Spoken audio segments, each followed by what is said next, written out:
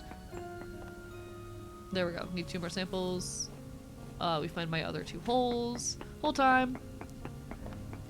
Chat, I need to talk about how Silent Hill is just the whole... Okay. So I know someone who occasionally does like a little half-joking, like horror game show type of deal where they talk about games and rank them on the stats of what is it, creepy wet hole. Those are the stats that they rank horror games by, and it's absolutely beautiful. Silent Hill 2 is such a whole game. It's so whole core. And I'm not going to explain what I mean by that. Well, actually, it's very obvious what I mean by that if you've played the game. Chat, there's so many holes in that game. There will be an ad hitting soon. Chat, I might make a snack during the ad break, but I'm kind of out in the middle of nowhere and I don't want to die. You get me? You catch my drift? I kind of want a snack, but I don't want to perish. Host, thank you for the resub. Bark, bark, bite, bite. I kind of want a snack, but I also kind of want to not perish in the wilderness.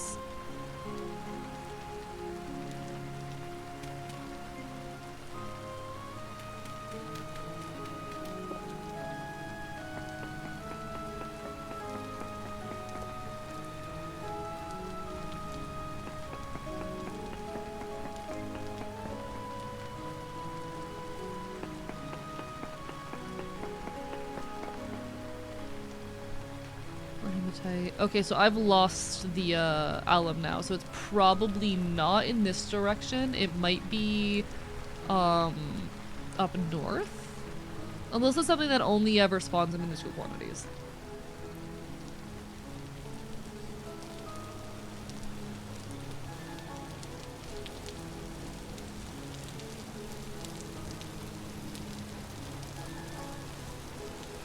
I'm gonna try heading north a bit. I don't think I have any points up here. What the hell's going on over here? Fascinating.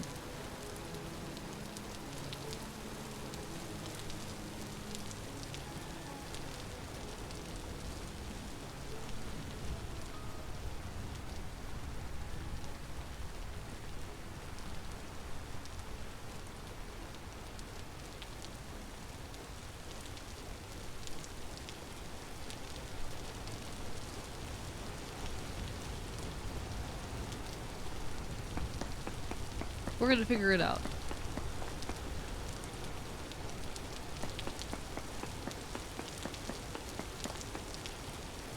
One more sample. Hopefully this is far enough. I have been, yes. I've been using node search when dealing with closer range stuff, but I'm not looking for closer range stuff.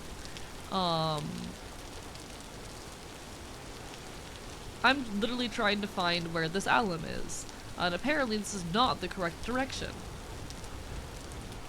Where do I have reads on the alum? Alum here. No alum here. Alum here. I got the alum to come up here.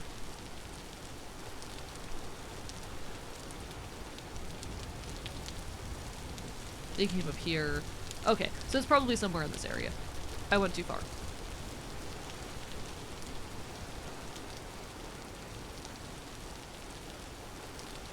Fortnite might be dying. Chat, is it mean if I say good? Is it too mean if I respond to that with good? Is that too rude? You can filter for it in your map if it helps. I did not know that. Thank you for that knowledge. Is there a twink in my swamp? Yes. I'm the twink.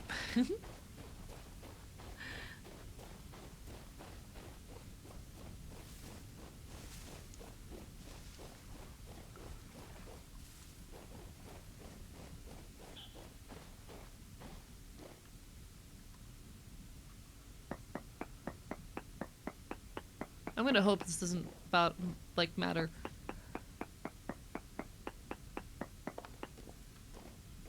Chat, I will not be mad if Fortnite dies. Gonna be so real with you. I won't be mad if Fortnite dies. How do I filter? Prospecting. Okay, okay. Nothing coming up so far. It's all minuscule. Okay, okay. Shit. I've not even gotten like a poor reading yet.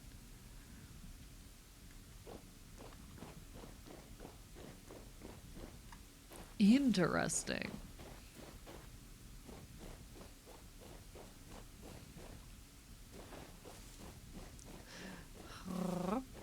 Would you mind a time-saving spoiler for Prospect? Yeah, sure. Like, if it's a situation where, like, I'm only ever gonna find this in poor amounts, feel free to let me know.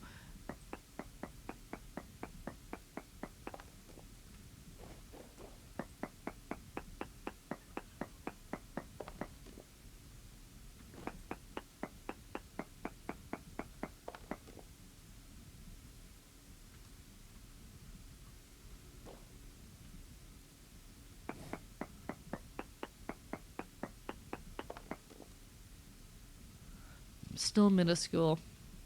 There's functionally nothing of interest in the lowlands north of that hill, nor northeast of it. Wild.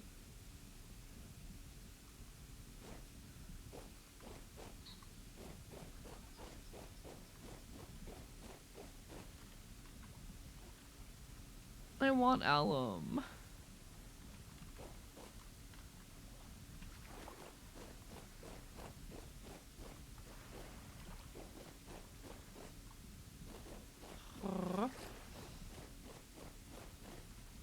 In the near iron left, but a Suvite still only occurs in impact sites. Fascinating. All right.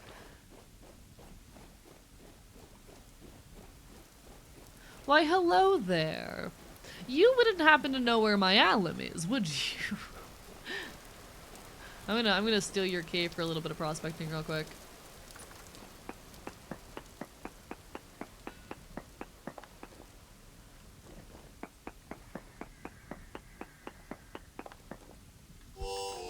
Oh, what just hit me? Oh, hello there, sir. You got here pretty quick.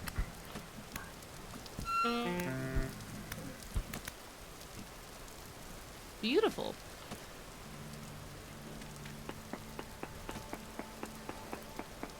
But no, Fortnite is one of those games, I'll be honest, I don't care about. Okay, so it's not this far north. Does it only occur in minuscule amounts? Is that the problem? Because that's going to be really inconvenient for me. But Fortnite is not a game I've ever particularly cared about, if I'm being perfectly honest. I have only engaged with it a little bit, and I have not enjoyed engaging with it. And I don't have much interest in continuing to engage with it in any capacity. Which, you know, no shame to people who do enjoy the game. Like, ultimately, we all have the right to engage with fiction as we please on our own terms. If you enjoy Fortnite, good for you. I'm glad that you have fun with it, but it's certainly not for me. I have found that. But I personally, especially after, like, you know, its involvement with, for example, Harry Potter, which, by the way, fuck the fact that there's a new Harry Potter show coming out. Don't watch it, chap. Don't even hate watch it.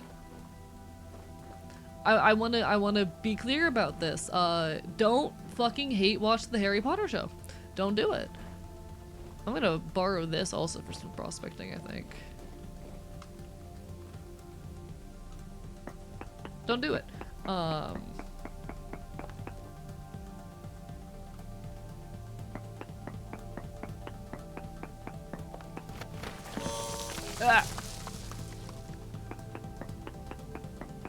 Hello, Consterfez! What are you up to this playthrough? We're currently playing some Vintage Story on the community server. We're chilling, having a good time, causing some problems, as we're often do around here. Currently I'm trying to find some alum. Just cause, like, I already had a reading for alum. Hey, watching is watching, watching is supporting, no matter how you slice it. So I might be kind of fucked in regards to Alum. I'm not finding anything above minuscule anywhere. And I don't know what to do about that, chap. Gonna be so honest, don't know what to do about that.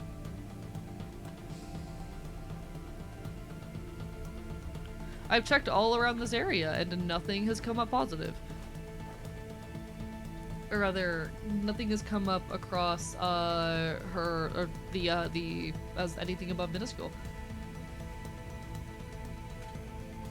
On top of being transphobic and heretical racist as well, yes, there are a lot of racist. Apologies, my webcam fell over. Let me fix that.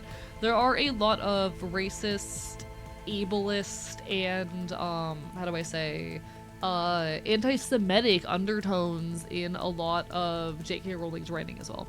She's just generally a shitty person. Don't hate watch the new Harry Potter show. It is mature bountiful, can be crushed in the morning. Yeah, you're right. I haven't found any tin I haven't found any tin either, I don't think. Which one's tin? What becomes tin?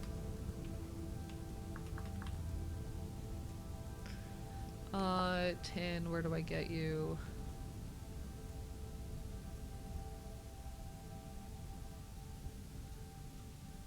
Cast, alright, got it. Oh, Pyro shit. Ashes, thank you for the raid. Welcome on in, folks. How are you? Hello, hello, hello, hello. Hope you're having a wonderful evening. Hi, everybody. I'm your resident chaotic infield. I stream not queer retro games and do art here on twitch.tv. I am a loud punk bastard on the internet. It's a pleasure to make your acquaintance. What were you up to tonight? Hi. Hello, hello, hello. We're currently just chilling on the community server. What were you up to this stream? What were you up to? I don't have any gas rate on my map, unfortunately, either. So we're just kind of suffering right now. We're really doing our best at the moment. I hope you had an incredible stream, though. What were you up to tonight?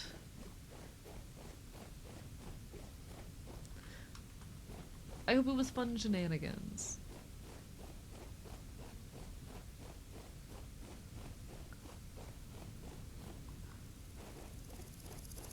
Doing some microphones, but my controller keyboard equipment stream. I'm so sorry. We do Animal Crossing next time. I'm a big Animal Crossing enjoyer. I do heavily recommend Animal Crossing.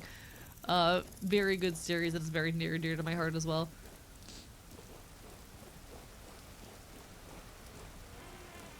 Big recommend as far as Animal Crossing is concerned, for sure.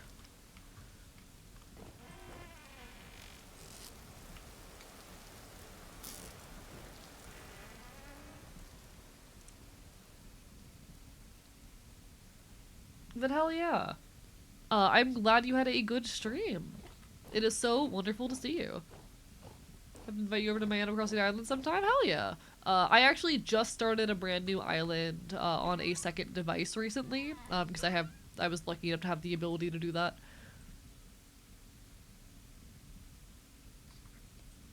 Which I definitely recognize I am absolutely lucky for.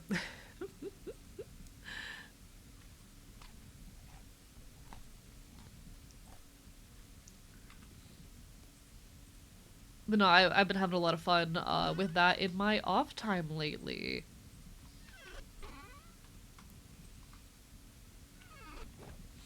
Okay. Apologies, a lot of things going on the server right now, and I'm trying to figure out how to manage my everything. We have 2 soaked hides here, which I can scrape.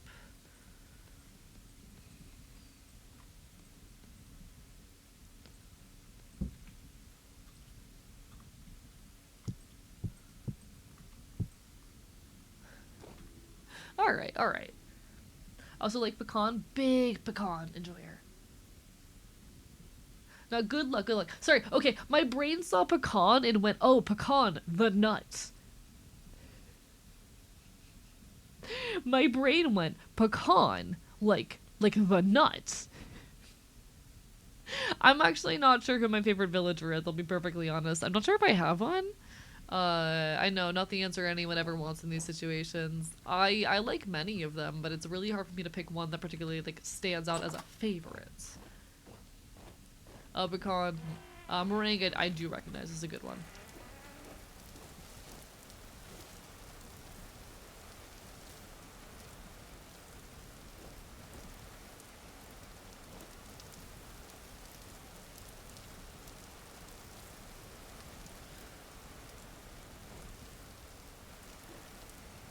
There we go. Blueberries. Pecan sounds good. Now, oh god, I love pecans. Chat, I would do anything for a pecan pie right about now. I would kill a bitch for a pecan pie. I like a lot of different nuts, but recently found out I'm severely allergic to avocado. This is so sad. I am so sorry. Big enjoyer of pecan pie though. My god, I love nuts. Chat, nuts are so tasty. I haven't played Animal Crossing in years. Animal Crossing has been on my mind a bit recently for reasons I can't really get into here. But it's become pretty relevant to my life out of nowhere, and I've started playing again and having quite a bit of fun with it, to be perfectly honest.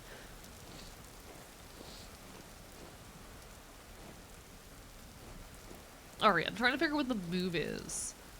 Because I have not found any luck getting the alum, but I might honestly just steal it. It might be one of those resources that I just steal.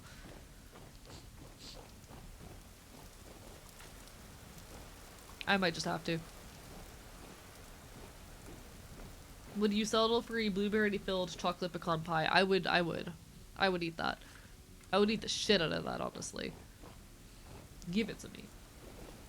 Maybe something we haven't actually found yet? I have no clue. I can dig around. There are other options, like there's the tin option. I'm sure someone's already ground what I need, but I had no luck in the prospecting department there, so you know.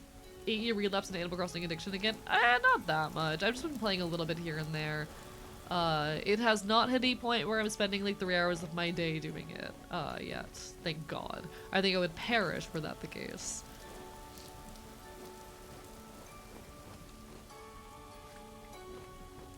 It's just been an idle thing I'm doing every now and then, thankfully. Didn't have more like going up north for 10, not gonna lie, fascinating. You know, I've been watching a series of videos recently, which talks about, oh hello there, the geological accuracy of Vintage Story. It's basically a whole series where it analyzes if Vintage Story is geologically accurate and what gameplay value that brings. Hi, I'm currently, what are you trying to get my attention for? What are you trying to get my attention for?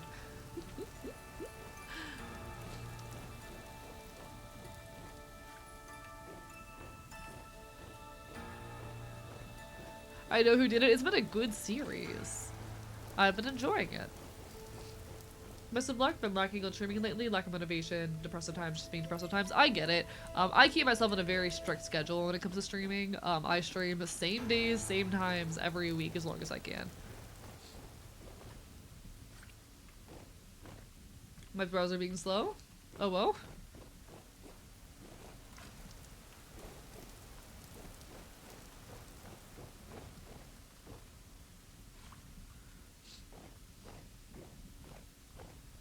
What is showing me the tunnel? Can you give me a second to finish what I'm doing? And then I will happily come visit the tunnel with you. I just want to finish what I'm doing real quick.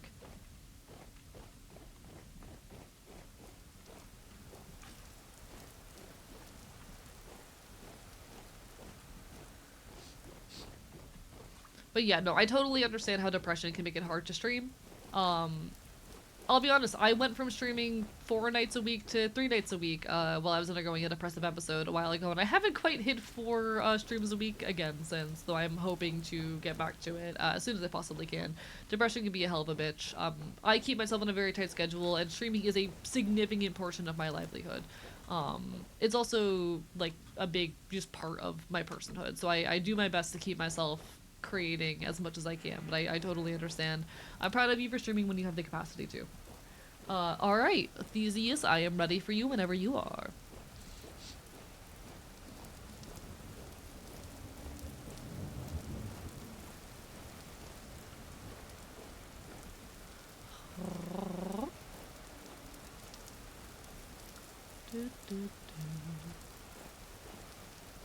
Hello, Theseus.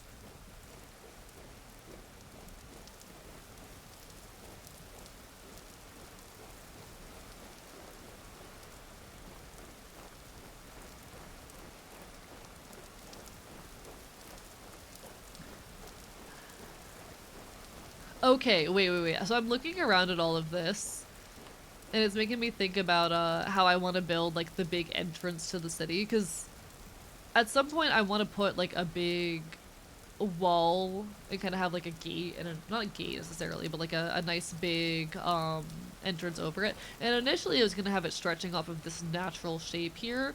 I gotta think on this. All right. Anyway, we have an arrow. We have, is this a road? No.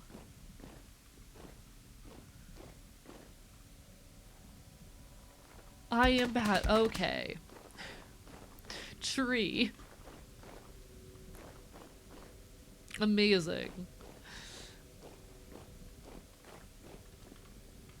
You could have done some really interesting things with this. Thank you for the hydrate. Bite. 1 sec, I just sip water.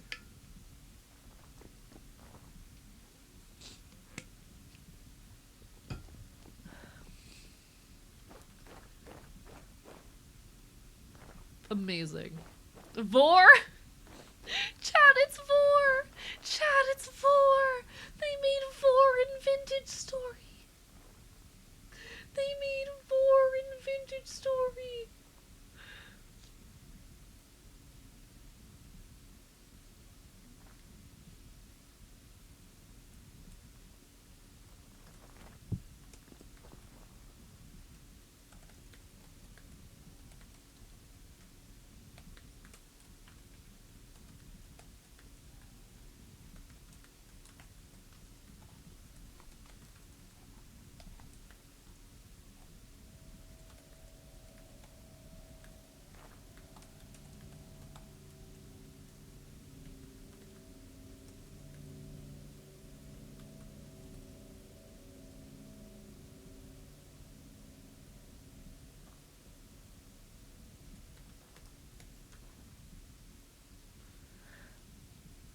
Vor is real, chat. Chat, they put Vor in Vintage Story. Wait. I looked away for 2 seconds to check my fucking DMs. I looked away for 2 seconds to check my fucking DMs and they put a bear in here. Amazing. Good job. Proud of you. Absolutely incredible. Took a month, we have Vor in Vintage Story. Chat, we have Vor in Vintage Story. I'm so excited to keep playing on the server. Jesus Christ, I've been loving it so much. Chat, they put the Vor piece. They put fucking Vor in Vintage Story. Jesus Christ. Alright. The Theseus. Amazing. Good job. Proud of you. You put so much work into your tunnel. I love it. It's amazing. They're patching out the Street Fighter incest? Fucking wild. Okay. I see how it is.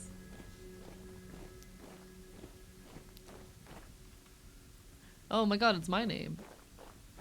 Oh my god, it's a drawing of me! You drew me in the tunnel! I love this. Wait, I adore this so much. Alright. What did you want to show me?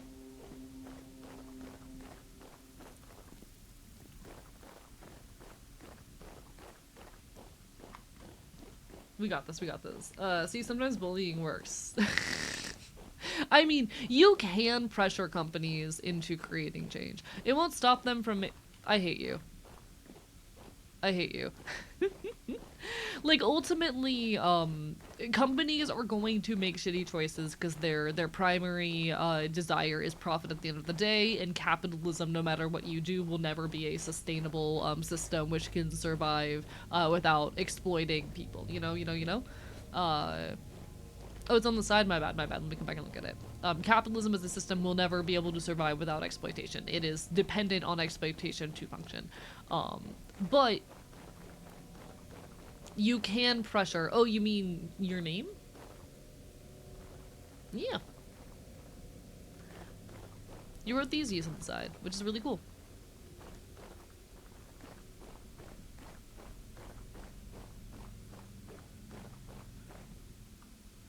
Oh, is there something else? Well, I can't read it in that case. It's a little too hard for me to read. But yeah, like ultimately, companies will always value profit over anything else. And they will continue to make shitty choices largely towards that end. Because, like, they will always make choices that exploit people because to exploit people is often the best modus of creating large amounts of profit. That is the way of it. That is how companies work. You can pressure companies into making choices that are more consumer friendly. However, they will never not trend towards abusing the rights of people, hence why capitalism fucking sucks. You know? You can tell me what it said, Theseus. Oh, hello there, bear.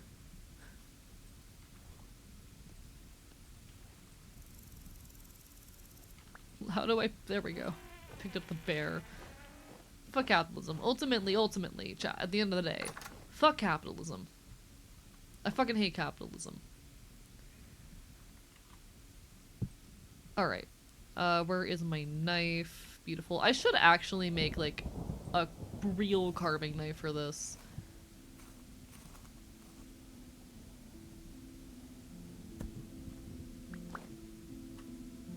I should switch these buckets real quick. There we go. Alright.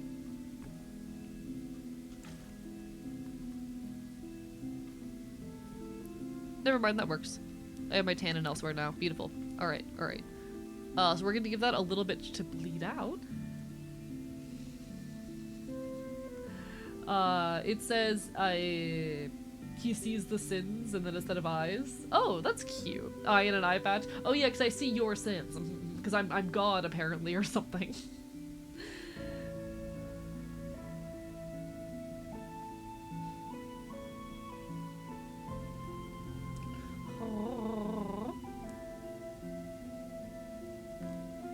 He sees your sins. Alright, alright. Do I have anything else I wanted to get started? I guess I'll start with one of the bear hides. This only has a few days left on it, so we'll drop this bear hide in it. Beautiful. Does that look cool? It does, it does. Now, will I find patching up problematic story elements in general bad? This case, in mostly multiplayer gamer stories is the focus, and retcons happen all the time, it's kind of needed. Okay. I'm gonna reiterate the opinion I gave last time this came up. I don't think it's a big deal. Is it a bad choice for a company with such a large audience? Probably. That said, I don't really give a shit about the existence of taboo fictional content. I don't really care. Like, the flaw here, I think, is... How do I say? They, like, as a company, they should have known that their audience was not gonna fucking react well to that, but also I don't think it's that big of a fucking deal. If I'm allowed to say as much.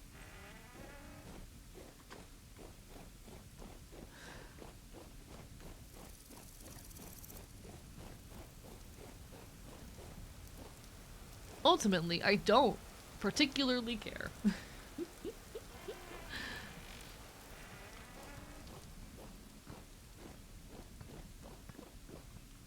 Alright.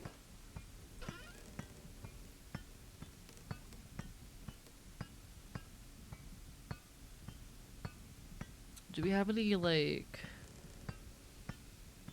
Do we have anything that's useful? I need to go into the dyeing tutorial again. So crushed alum, crushed cassiterite, crushed chromite. Don't know if we have anything that here.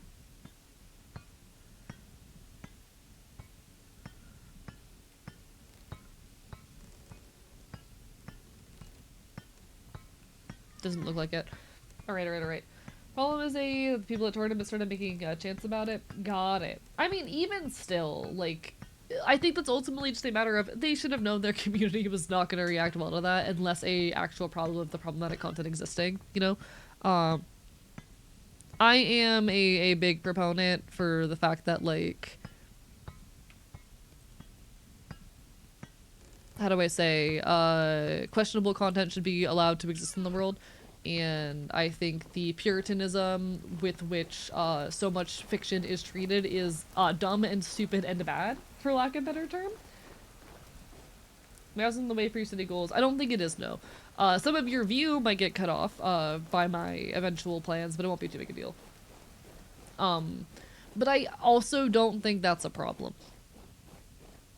I think the company should have known their community wasn't going to react well to it, but ultimately that the content itself isn't a fucking issue.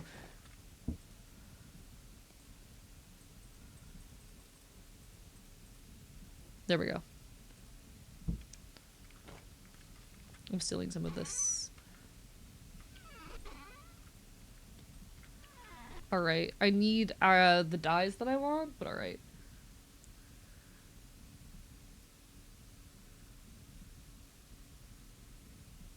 Alright.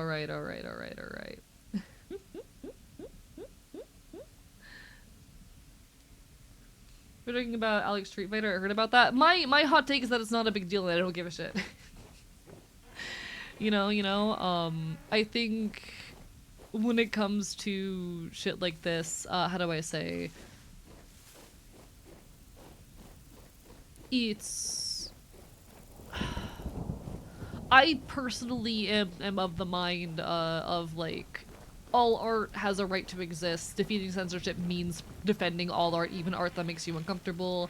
And so I tend to defend the right of even, you know, problematic art that makes me personally uncomfortable to exist. I'm gonna steal some Crush Cinnabar, because fuck it. I don't care. Sorry.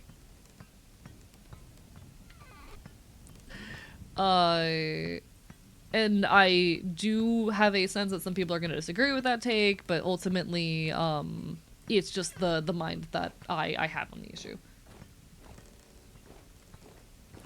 I don't see it personally as a problem.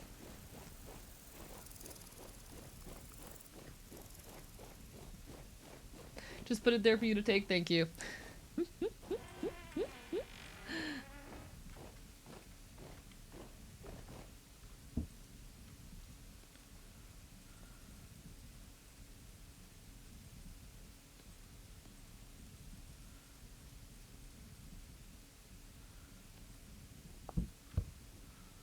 So we're gonna steal that for a bit. Question for y'all: would y'all like in-game books to discuss some of the more obscure mechanics the guidebooks that handle well? Feel free, that'd be cute.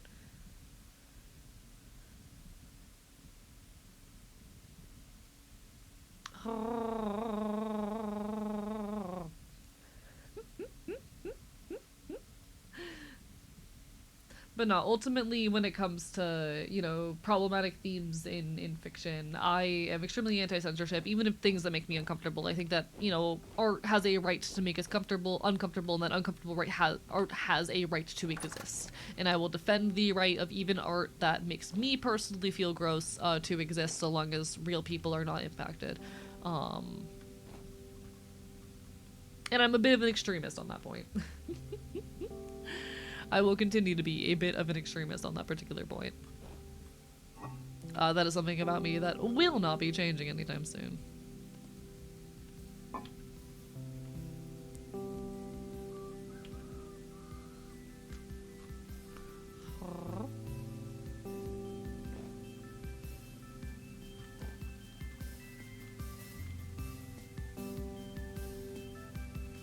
Tournament sponsors don't want incest chance.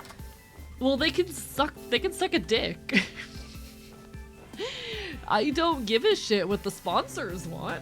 I don't care what the sponsors want. What the sponsors want could not matter less to me. Oh, like so much of modern Puritan culture and ideology, this need to censor and to make, how do I say, sanitize so much of our media comes at the hands of companies and is then eaten up and passed on by consumers, you know? So often the ideals of Puritanism that get, you know, spread by younger folk, by fans and communities, by well-intentioned but ultimately misguided people, like, these are the ideals of companies that they have bought into. The reason why a lot of this stuff is seen as, you know, inappropriate is because it's not advertiser friendly, and that ideal has gotten into the heads of consumers, and I'm fucking sick of it. Hello, someone awesome. Bark, bark, bite, bite. You know, I maintain content that is not overtly NSW because I don't want to run an 18+ channel. I think a lot of the things I talk about are valuable to have discussed more out in the open. And I don't want to put my political commentary, for example, behind in age gating. I think that the type of commentary I give and the type of hope I inspire is something that I want to be accessible to not, you know, exclusive to adults. But the fact that you can't talk about, you know, more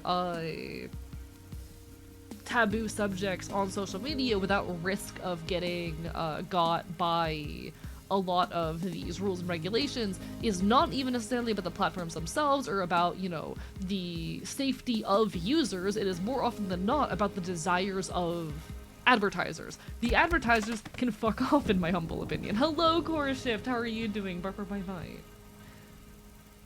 bye. Here on Twitch, there is a, like, little political content warning, and I'm probably supposed to have that on my channel given the extent to which I talk about politics.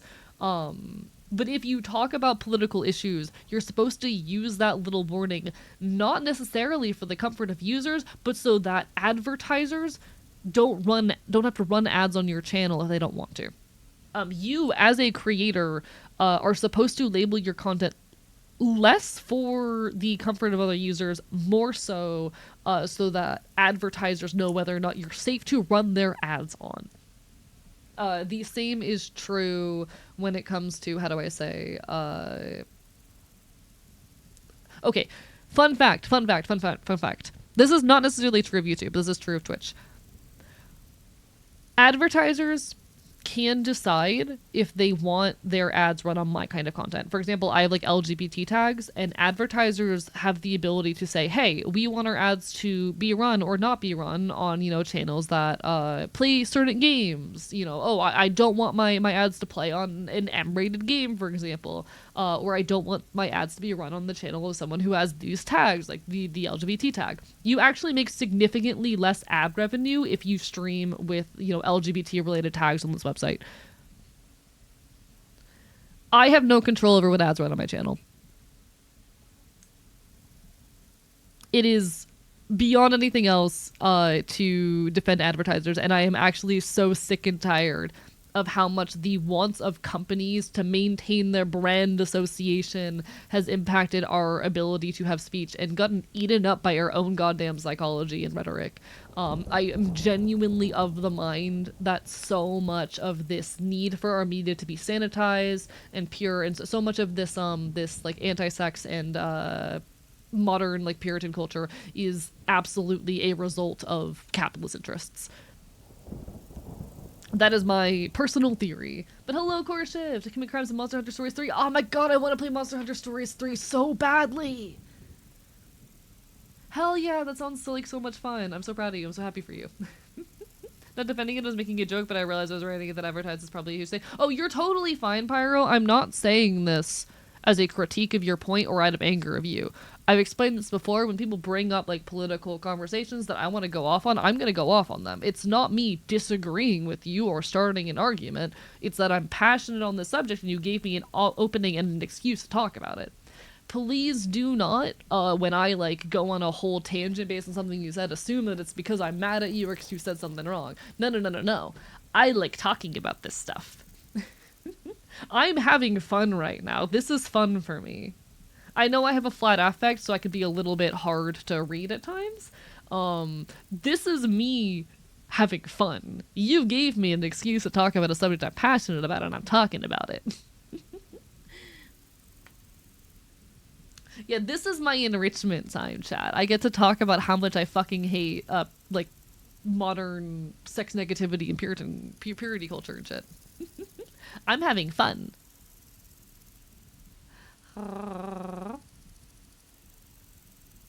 out to Jenny Nicholson making fun of YouTube censors just by deciding to censor abuse as family punching. I don't know who that is, but that is a very, very funny means of censorship. It also just like pisses me off as well how often censorship, because you know that censorship of a lot of like taboo content and potentially difficult content is getting worse because they're starting to censor the words that were already like, you know, censored. Hello, Kinda Strange. Thank you for the raid. Welcome on in. Mods, can we get a shout out? Hello, everybody. Hi, I'm Archivist. I'm your resident punk Enfield here on the internet. I'm a loud queer bastard who talks about all sorts of leftist issues. It's a pleasure to make your acquaintance. My pronouns are he, him, or they, them. I'm here for all things punk, politics, and praxis. Pleasure to make your acquaintance.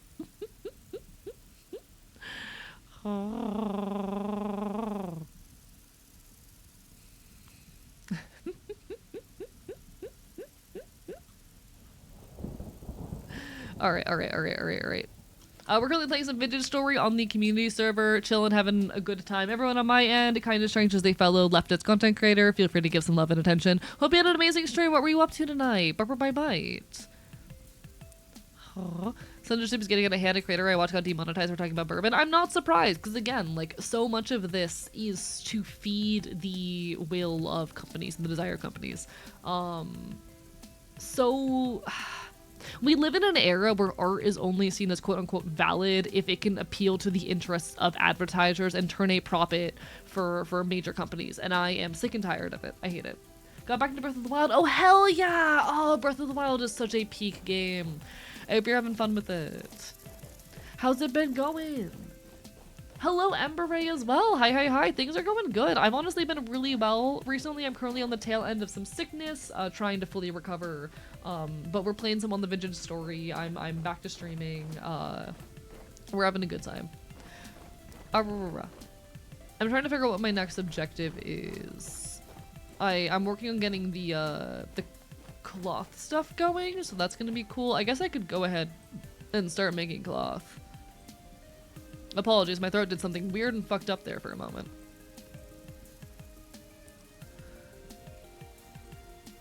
So we can start making cloth. Was it a good stream? Been getting better numbers lately? How fucking yeah, proud of you. Hey, keep on fighting. That's what so much of content creation is about. You just need to keep making things and pushing the envelope and exploring new avenues of creation, getting yourself out there. You know, you don't build an audience by sitting on this website and doing the same thing every day. You do it by, did I do this wrong? Huh? You do it, though, by continuously, how do I say?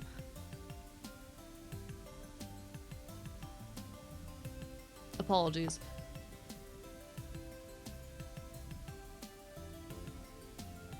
Huh? Oh, do I not have enough cloth yet? You do it by consistently just pushing the bounds of your art, you know, considering what it is you're doing right and wrong, and trying to make art that pushes boundaries and improves lives, you know? That's my ideology towards it anyway. Alright, we're figuring it out. Chat, he's learning. He's learning. Hello, Conspiratus. How are you doing? Bye. Sad news. Gotten used. The last of my team won't be able to get me over to the first of the month. No, I'm so sorry. Someone awesome. I hope you get more tea soon. Bye.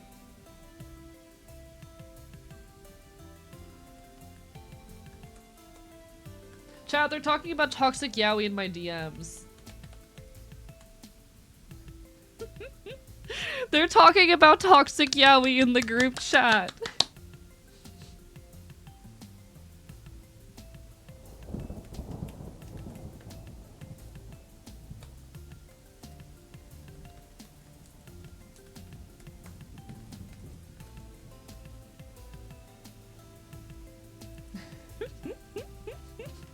They're talking about toxic yaoi in my DMs. Jenny Nicholson made that video about the Avatar theme park. I have not seen that video. Don't know what video you're talking about. I think sometimes y'all underestimate how like under a rock I am when it comes to a lot of like online content. I'm usually relatively aware as far as like, you know, modern politics and news goes. I do not know what the fuck is going on when it comes to things like, you know, other content creators or like the wider internet. I don't know what's going on. I don't know what's happening. I gonna be so honest, do not know much about like the work of other content creators. I want to, one of my goals for the near future is to start seeking out and finding more content creators that share a similar niche to me and engaging more with their work, forging those friendships and connections to help push myself forward and to just be less alone in everything I do, to be perfectly honest. That's something I very, very heavily intend to do in the near future. But that is easier said than done.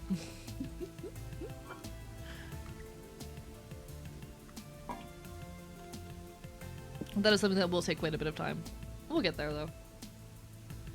Speaking of toxic yaoi, if you romance Genus and Jenny Renton's refrain, he'll fuck you in the first— Oh, I don't know what game that is, and that's not inherently toxic. That none of that makes any sense to me. Can't believe you aren't sharing your toxic yaoi with the official toxic yaoi fan club.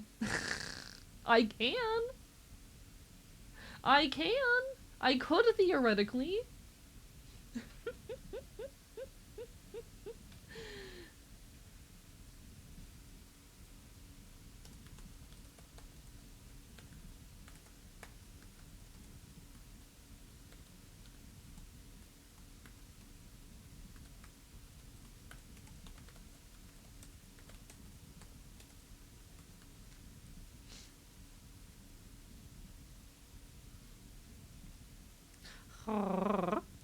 You kill each other later in the game, that's why it's toxic. Yeah, I didn't have the context for that. I'm gonna be so dead ass. Please assume that I don't have the context.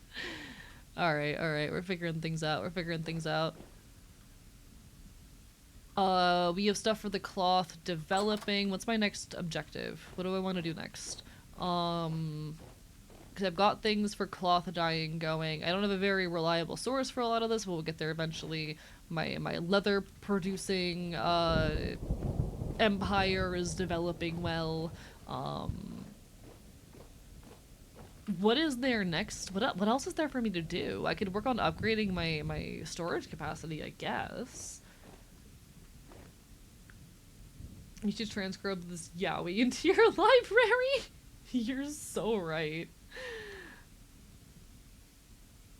The game is rated T, by the way, it's not explicit. I didn't assume that it was explicit.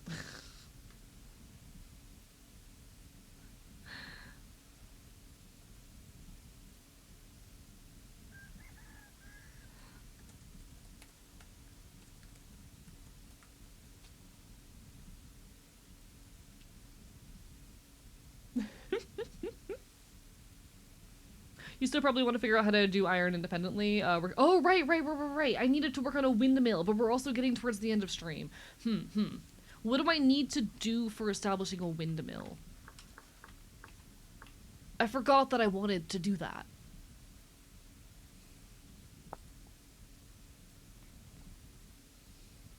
So I need a lot of resin for that. Okay. And apparently a chisel, which I don't have currently. I could use just regular copper for this stuff, it looks like, though. So you know what? I think we start foraging for that. Pretty serious amount of oil, resin, and uncut logs. Got it. Alright. Perhaps we just spend the next little while acquiring wood and whatnot?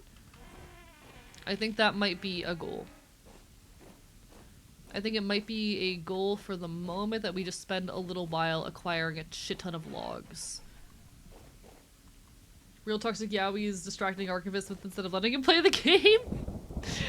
Okay, I will admit, I have a bad habit of checking my DMs while I'm streaming, and I normally try not to reply to DMs while I'm streaming. Every now and then, I just gotta. I check my DMs because sometimes...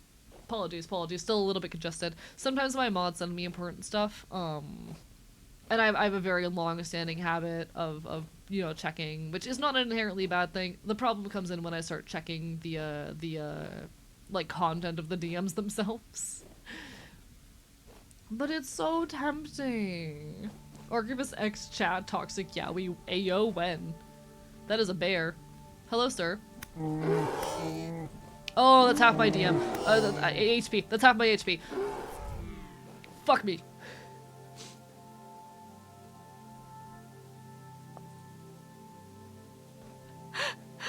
Well, shit.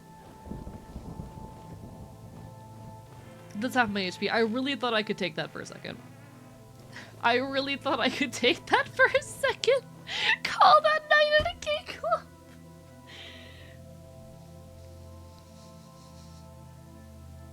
When it comes to bears, you just gotta lure them into a trap. I should have brought it back to the bear hole. We have a bear hole for this.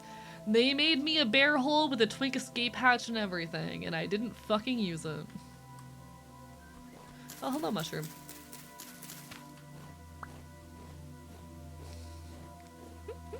Heard toxic yaoi and I was summoned. Hi, Safi, how are you? I have some friends talking about toxic yaoi in my DMs right now, and I keep checking the DMs just because I need to talk about the toxic yaoi. I've had a lot of toxic yaoi on the mind recently. I always have a lot of toxic yaoi on the mind lately. But some of Safi and I's recent shenanigans and conversations have not reduced the amount of toxic yaoi in my mind. You, come at me. Come at me, bro. Huh?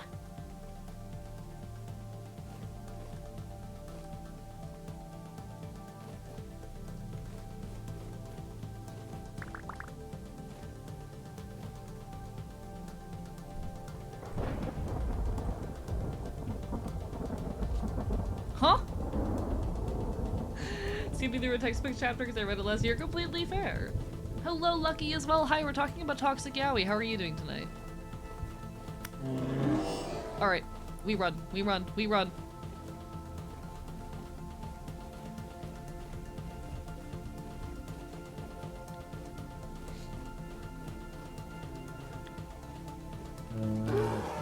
Alright, buddy. Fuck. He didn't follow me all the way in the hole.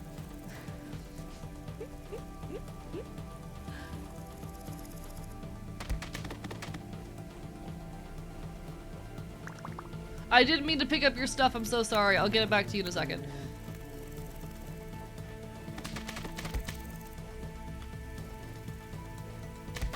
I was trying to lure him into my bear hole. Never. Alright, he's dead. Shit.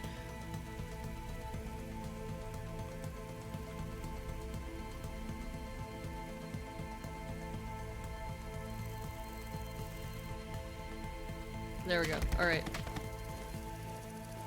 That should be forlorn stuff. EX bear toxic yaoi! Do you want the corpse? I won't say no to it. I have been doing some shenanigans with leather lately. If you want to put it up on one of my hooks in my basement. In my totally not sus butcher setup.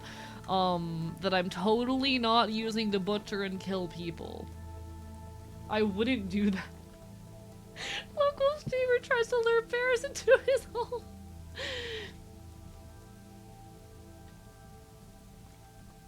I would never kill people in my basement. That's illegal. Just gonna saw a bear and saw blood, do not consider you wanted to allow the bear. Don't fucking say it like that, my fucking god. Alright, I'm fine, I'm normal.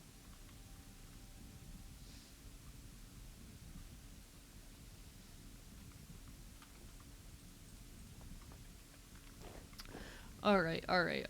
We gotta let that bleed out for a bit.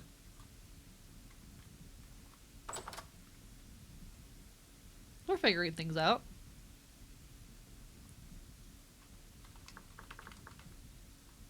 Once again, work is quiet? Hell yeah! I'm glad you're having a quiet night at work. I'm gonna be up real late tonight. Alright, alright. I'm not sure how much longer I'll be on. I want to be on for at least a little bit longer, but we do have an ad break coming up, and I am debating whether to make myself food. I am planning to make myself food for tomorrow right after stream, though, and I could probably just do that, like, 2 in 1, so I might not make food during the ad break.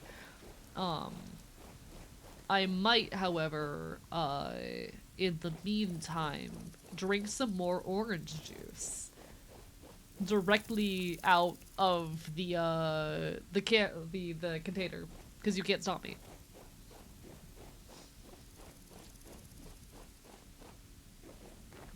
I think I will probably do that.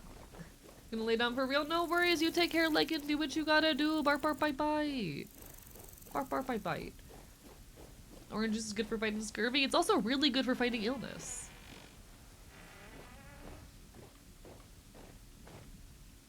As much as my body, or my brain dreaded spending the money, genuinely, like, actually going out and buying medicine when I got sick for once in my life was so smart.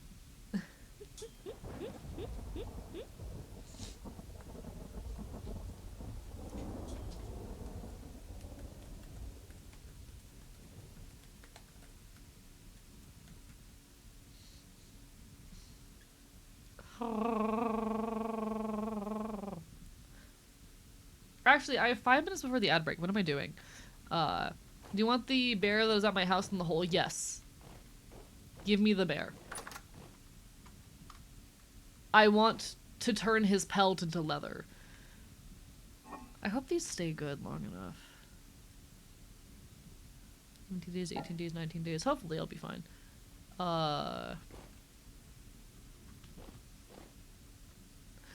Isn't it wonderful? I love vitamin C.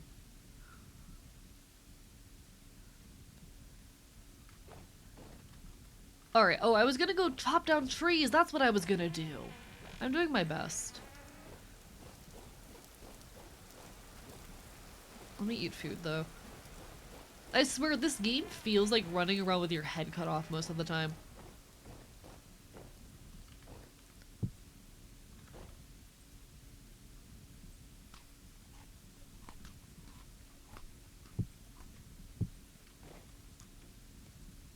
Alright, we're fine. AE sexy twinkle lumberjack arc! I mean, listen, I've talked about how lean muscle is what I want.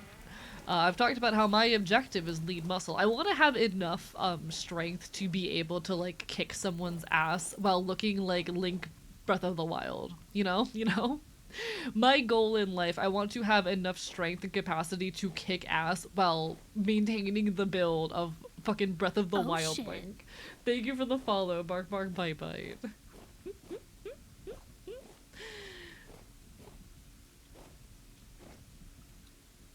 I appreciate it. That is genuinely just my goal in life, and I think I can manage it.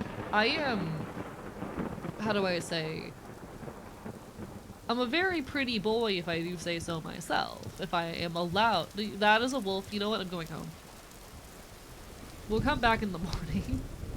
We'll come back to chop trees in the morning. I think it'd be funny to get buff. I just going through my way through scenarios. Real and valid. No judgment from me. Oh, that's another bear. The hole's over here. The bear hole is right here.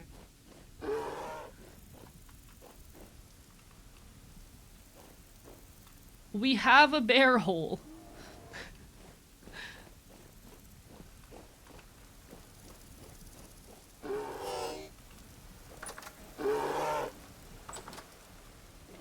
Okay. Bear hold.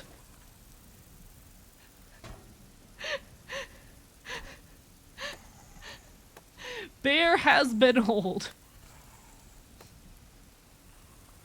Wait, are we gonna start breeding bears? Is that the objective now? Are we going to start a bear farm? Is that a thing we can do? Are we going to start farming bears? That sounds unethical, but I'm here for it. Hello, Angel of the Falling Snow. How are you doing tonight? Lovely to see you. Hope you're doing absolutely incredible. We're currently playing some Vintage Story on the community server. What have you been up to? I hope life is treating you absolutely incredibly, and if it's not, I'll bite. I enjoy sinking my teeth into flesh. Damn, I can't create a bear farm. This is so sad. I do need to start figuring out how to get like a farm's worth of animals going so I can maintain my leather business, because apparently we always need more leather is what I'm learning. But we'll figure that out. Oh, beautiful. We have cloth, and so I can dye this cloth red. Alright, there we go. Local Twinka's basement filled with poor bears all consenting, but still, if they consented, then what's the problem? Playing some Silk Song again? Hell yeah, hell yeah. But yeah, I wanna get a farm going. I also need to work on getting more consistent sources of food going, because I've not been doing good at that. Not very good at keeping myself fed, chat. No one is surprised, though. Never mind, that seems to be hanging for a bit longer. If you give me some leather for books, you'll have me Immortal Soul. Yeah, if you want some leather, absolutely. I don't know what all you have to offer currently, but I currently have like 30 leather. I'm basically running a business here. If you wanna... what can you offer me? Capitalism or whatever the hell.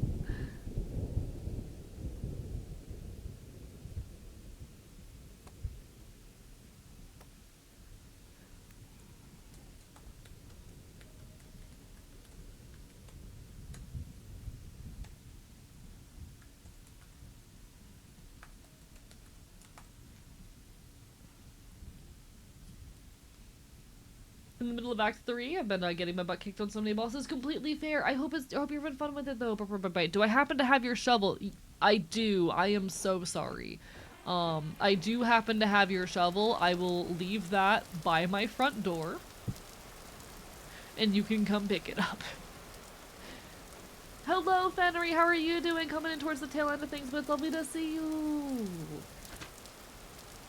Speaking of capitalism, indeed. Listen, I can't help the capitalism. Kind of comes with the territory.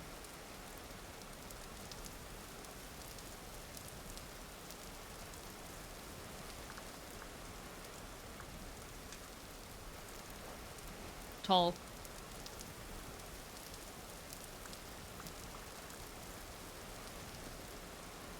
We have some high fertility soil and some goats for leather. Ooh.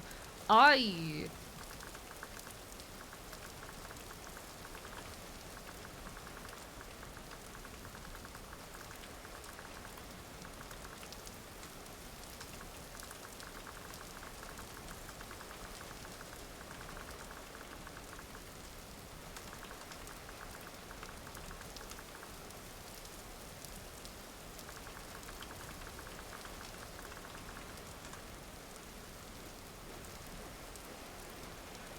Beautiful. Yeah, I currently have about 30 leather. Take whatever it is you want, and I've got more being processed.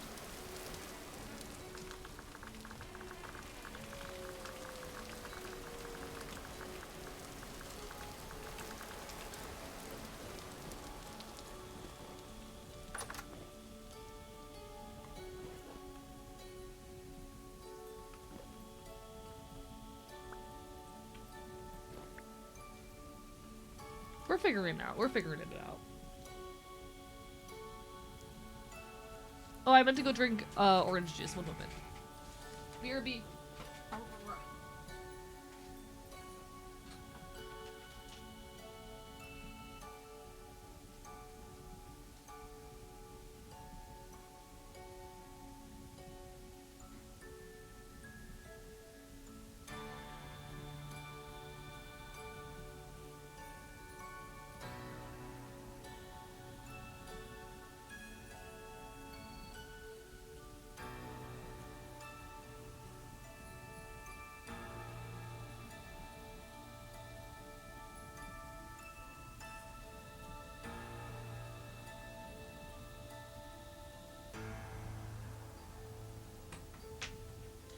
okay, I'm normal.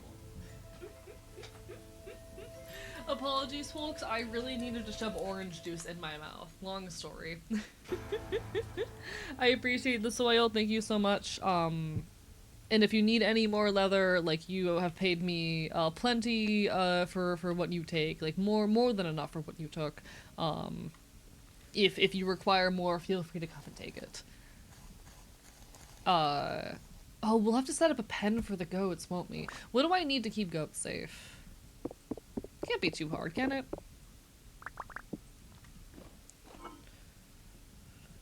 I also need to get some shit together for making sausage, don't I?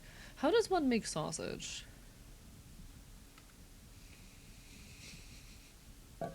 You know what? Let me look into sausage.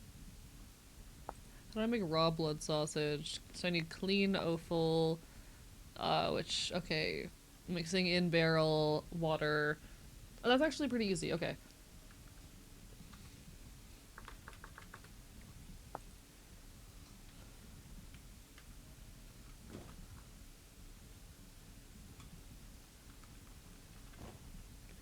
I can figure this out.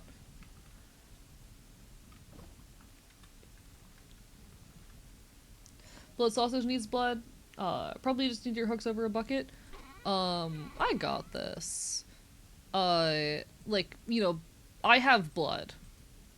Don't need to worry on the blood department. I've got that. Got that covered. So that's a barrel, then I filled this barrel with water. And I should be able to use that to clean up the sausage once I fill it. Alright. Just make a hot dog stand? That would be really funny, actually. I like what I've currently got going on with all my industry, but that's really funny.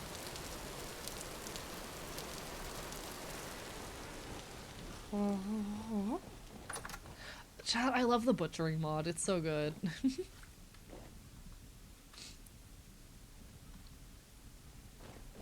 We're figuring shit out. We're figuring shit out in real time.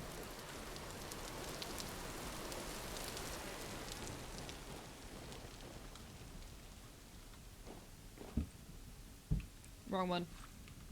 Oh, wait. Hide. Soaked hide. Which I then...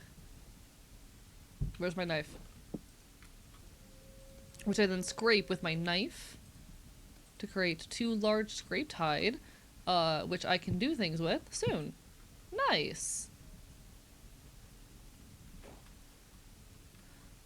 I honestly need to, like, set up more barrels for my tanning soon, I guess.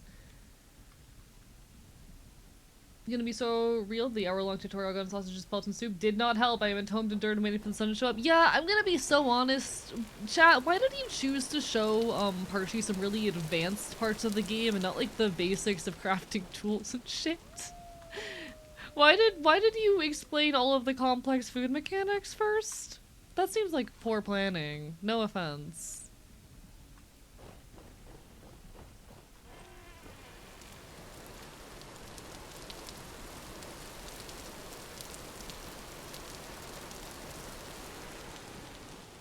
Y'all are doing your best. BRB table, no worries. Do what you gotta do. Alright, one more.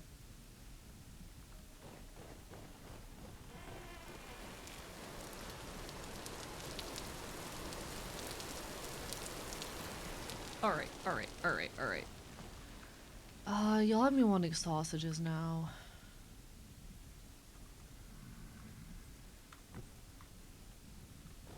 Okay.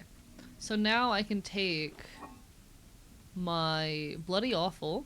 I don't know if that's the only bloody awful I have, but it sure is bloody awful. And I can put this in here, and then I can turn that in 24 hours into clean awful. I can put another hide in here as well.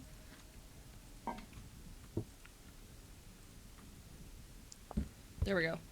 Alright, these are looking good. They're just gonna take more time. I have a shit ton of blood here, 8 liters of blood. Alright, things are happening. Me and tomorrow if you're on so I can show you stuff. Go to bed soon, so don't worry. No worries. It is definitely a very confusing and overwhelming game. Uh, it took me a few attempts to properly learn it. I don't blame people for struggling with it. I know it's not everyone's cup of tea. I have a lot of fun with it. But that's how it goes. You use a mixing bowl to clean the offal quicker? I don't think I have one of those currently. Perhaps another time. Okay, okay. I will need a few things.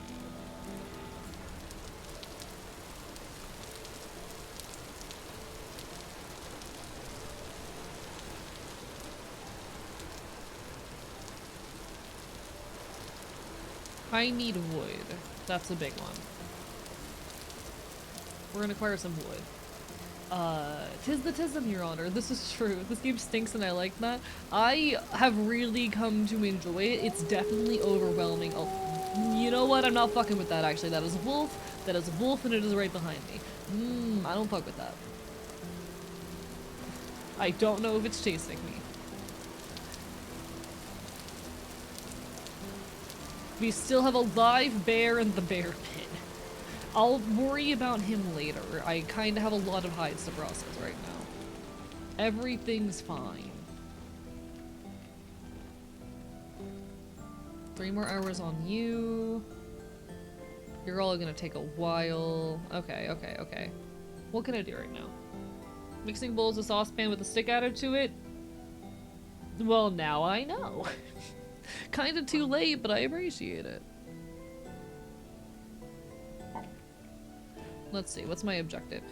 I will say one question. Is slowing down or increasing the length of months in this game, is that slowing down the growth of crops? I'm very curious on that. Cause like these are all relatively early stages. I wonder if I should replace that with the high quality soil already? Oh, hello there, sir. Get out of my fucking berries. Gross.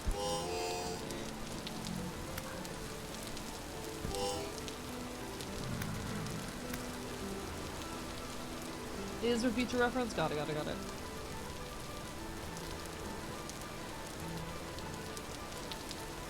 I think it does make crops take longer, but the answer is inconsistent. Shrug. Watching your streams make me want to buy this game. I'm not a big spooky, scary game person. It doesn't need to be too horror. It's definitely not a horror game. It has some horror elements in its like world building and lore for sure. But I would argue it's not a horror game. The scariest things that are gonna happen are you're gonna come into monsters at night and shit like that. Like it's not a horror game. It is a survival crafting game with some kind of fucking terrifying world building.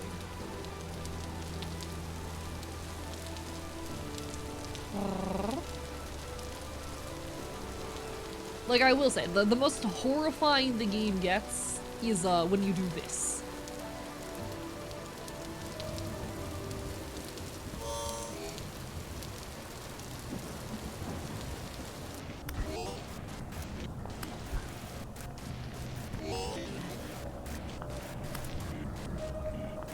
This is about as horrifying as the game gets.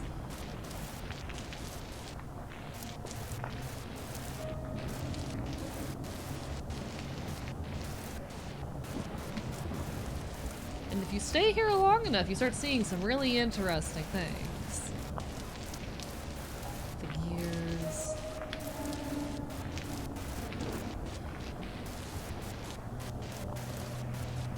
I'm not seeing Dave yet. Where's Dave at?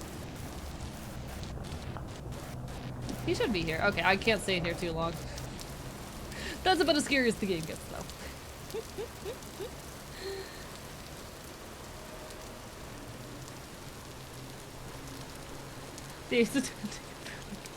Yeah, that's fair. Good for him.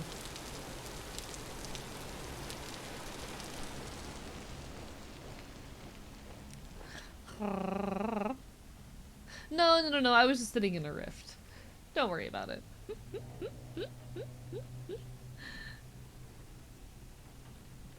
After 10,000 years, I finally filled and started my coal pit. Congratulations! Did I... Where are my... Oh, there's my shears. Okay, I have my shears. Nice. Alright, I'm gonna need those soon. I did get a temporal gear out of that, though. That's cool.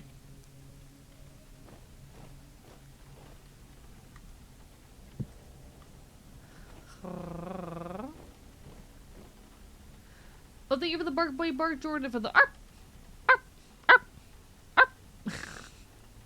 First thing until crops take the same go time. Cool, cool, cool, cool. Alright.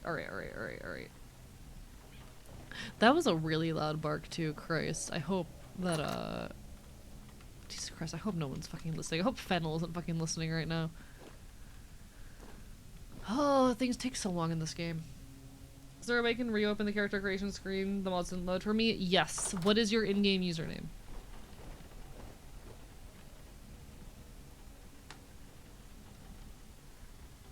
I can enable it for you.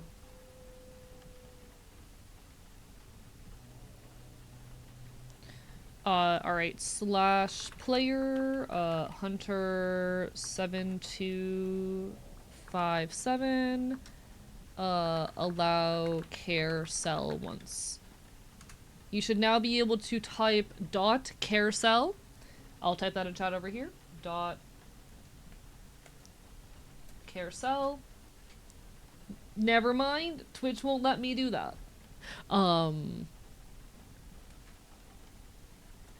Carousel. That, but with a dot in front of it. Exactly that, with a dot in front of it.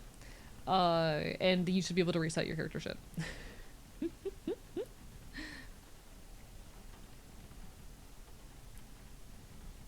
Kim is prioritizing that over meeting the AE. Yeah, I'm so cool. I'm so cool. Why does Dave not want to meet me? Long nights make critters want sweet treats. This is true. This is true. I do desire a sweet treat on occasion. Oh, I should... One sec. How can I make my meat last longer? That's important, I think. I want to know how I make my meat last longer.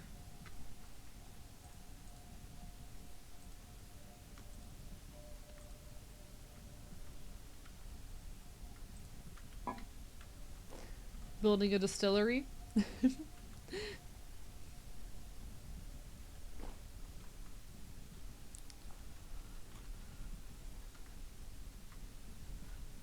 So, very secret, don't tell anyone, but you can advance from mead to advanced alcohol. Hell yeah!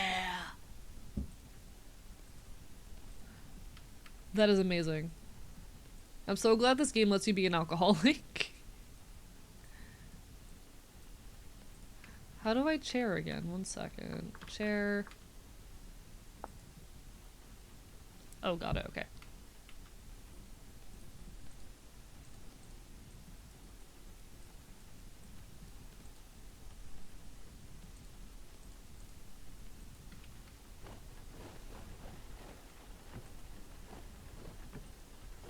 Chat! I finally have chairs! I've been wanting this for so long! Get some good rest, Lady Danger, all the best. Bar bite bite. Chat, I've been wanting chairs since like the second vintage story stream, and I finally have them! I finally have I should, chat, I just had a really cute idea.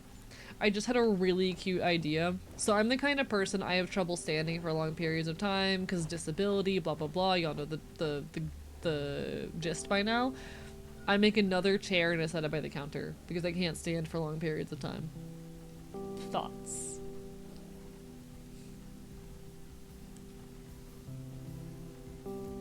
I think that'd be cute.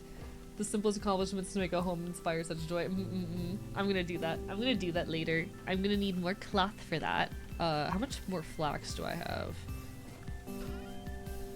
Do I have more flax? I might have to make a bigger field to grow flax in.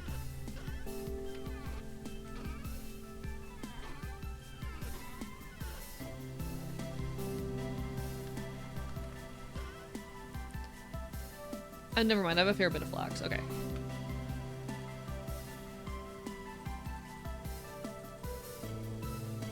I'm just gonna use all of this, fuck it. And we make 4 linen out of that, and then we turn 4 linen into 4 cloth.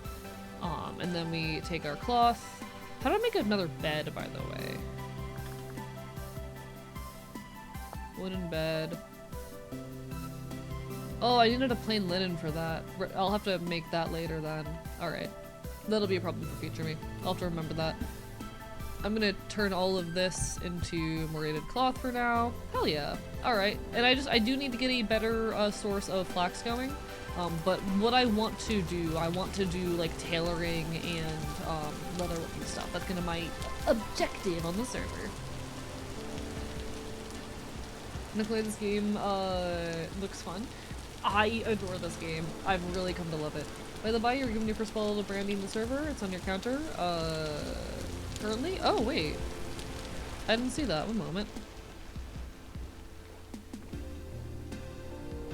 Oh! I didn't realize this was brandy.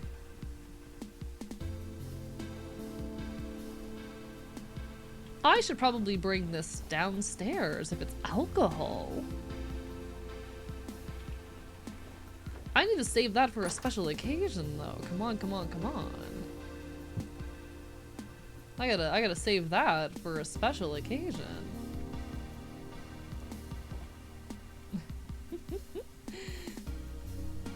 Yeah, it's very fun. I heavily recommend Vintage Story. It's a great time.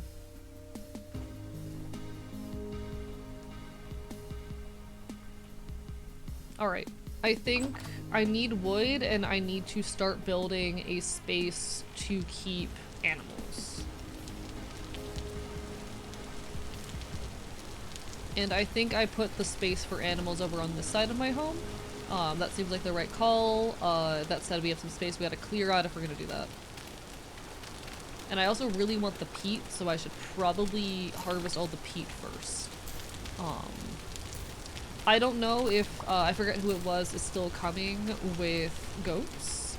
And we can probably put them in temporary holding in the meantime, but I need to start getting some animals, for my operations.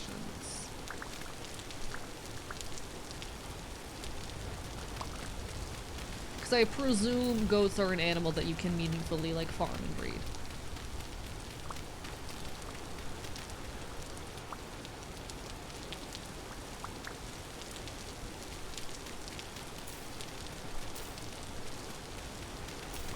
Alright, alright, alright.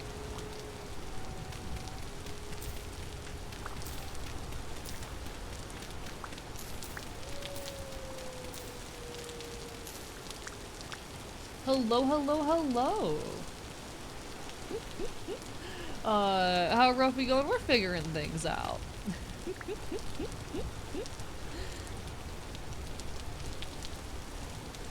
First toxic Yowie, now breeding? Yeah, what of it? What of it? Dirt time. We're just grabbing the peat while I have the opportunity. Listen, listen, listen. I need to get some animals going for my butcher shop, where I definitely don't butcher twinks. You understand. I need to get some animals, breeding and ready, so I can feed them into my whole butchery deal.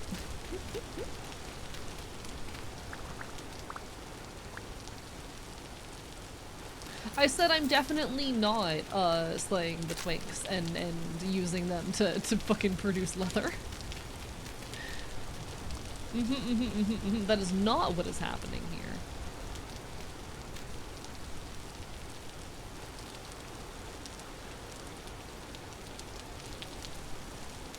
Alright. Why are twinks always being tortured? Because it's cute. It's cute when they suffer. I'm right, you know I am.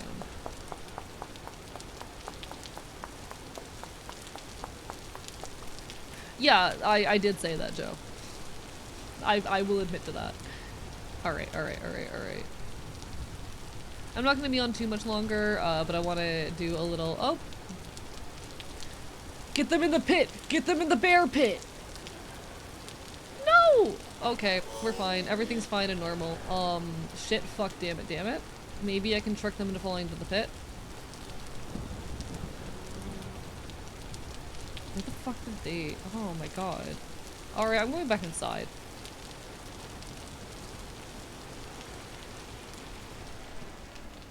That was so many wolves. Twink leather, this is a good first impression. Listen, I am, if nothing else, a bit of a freak.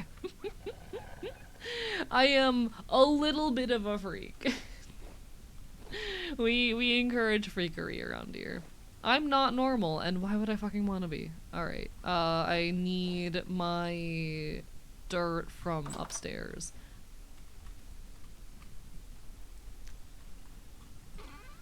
That said, I'm not looking to get mauled to death by wolves today. That is not on my current to-do list.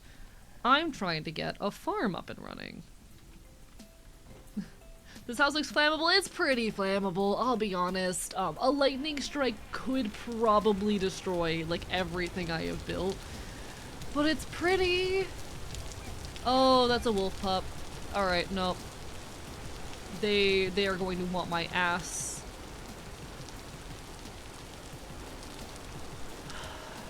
They have a fucking pub. Of course they're fucking around here. Alright. They're coming after me.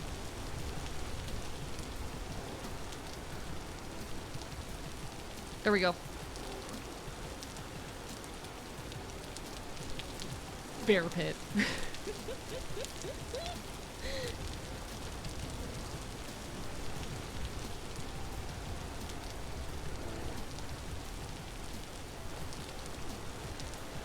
Wonder if Blacker would help in making it flame retardant. I don't know if that's a thing you can do in this game. I don't know if that's an option. I'm relatively new to Vintage Story. I wouldn't say I really know what I'm doing.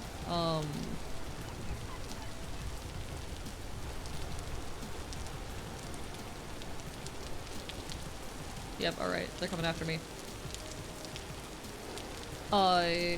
There are many mechanics I probably have never even heard of. Hey buddy, there you go. Fuck! It's fine. It's fine, it's fine, it's fine, it's fine, it's fine, it's fine. I wonder if I can hang animal pelts up, like, on my wall.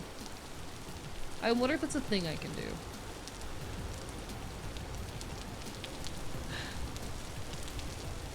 Just theoretically, oh, potentially, maybe. I'm sure there's lots of things that, like, realistically, were they mechanics in the game, could be done in order to, you know, ease the issue that is my walls, my entire house being made of extremely flammable material. But, you know. I feel so bad for the little pups. You can do that with bear pelts? Noted. I want to put pelts on my wall. I'm a big fur and leather enjoyer.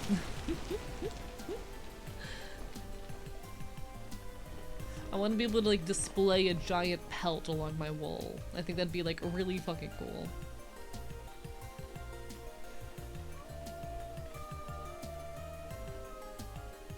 We have the butchering mod here, and it's genuinely one of my favorite mods for this game that I've engaged with, just because, like, I get to have my skinning hooks and hang up my animals and put a ton of work into, you know, properly butchering them most effectively, and then I'm tanning their pelts. It feels really cool. I really, really enjoy the butchering mod in this game. Oh, well then. I suppose I have more pelts. Speaking of,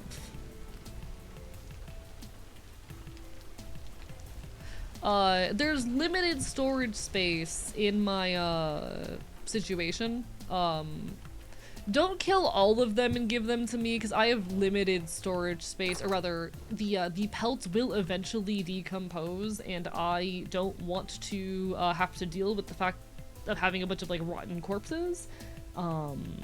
Before I can process them, because I'm gonna be honest, I'm hitting a point where I'm genuinely considering making more barrels for processing leather, because these can't keep up. I'm struggling to keep up as is. Vintage Story taught me running hides, oh well. I'm not opposed to having all of these hides, it's just I only have so much room in my basement for tanning leather, and I'm already looking at making more, how do I say, barrels for this shit. Hello, hello. What is the Baphomet? If you require more Leather, by the way, if anyone needs it, especially if you help provide animals to me, I don't mind. Oh wait, is this one I can like put up on my wall? I don't see anything about it expiring. Okay. I might have the answer to my desire to start putting up fucking pelts in my home. Wanna come look at my leather working room? I'm probably not gonna be live for too much longer because we are at like the 6.5 hour mark. And I have things I gotta do tonight.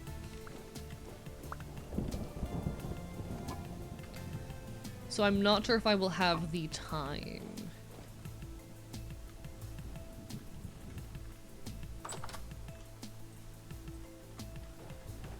I could probably put it on my floor at the very least.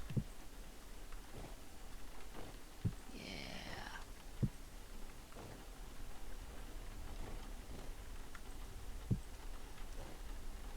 It's not gonna fit my- oh, it does fit my entryway. Wait, okay, so you walk in, the first thing on the goddamn ground is the bear pelt. It's beautiful. It's beautiful. Bear carpet. In case no one has told you, rotten barrel becomes compost. I did not know that. No one has told me that. I really appreciate having that information, actually. I think I might honestly have a little bit too much storage space in here and might have to invest in like more barrels and shit. At the very least, a second set for leatherworking. Is it possible to stack barrels or will the game get mad at me if I do that? Let me test.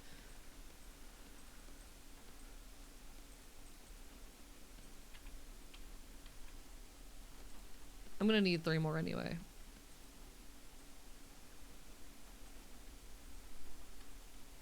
Oh, it requires solid ground. Okay. Fuck me. I think I'm honestly gonna just start a second setup for tanning if my keyboard will work.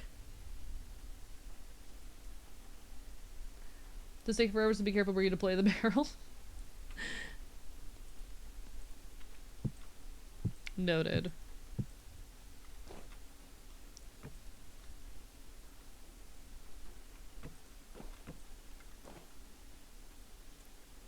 So I could also, I don't think it would invalidate the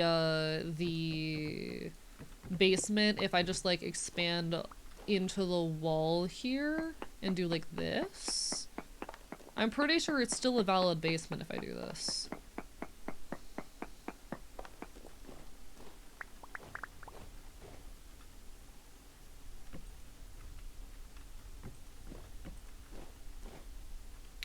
Yeah, and I can still interact with them. Okay, that's beautiful.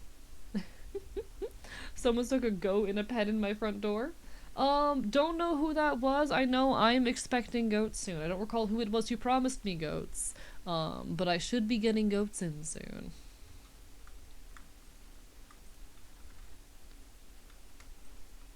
My keyboard will work. I haven't played this in a while. Carpets really make a difference aesthetically. I enjoy it quite a bit. I really only recently got into Vintage Story. I'm very new to the game. But I'm enjoying my time with it quite substantially. These are just hides that I haven't fucking finished working with yet. But alright. Okay, my keyboard is getting very mad at me. There's animal hooks that can match on the ceiling. I'm aware. I like this aesthetic better, but I am aware that there are ones. One sec, my keyboard's being mad at me. Happened upon a dead bear. Would you like a pelt that still has a head? Yes! Absolutely. I don't know if it's perishable, but I'd like it.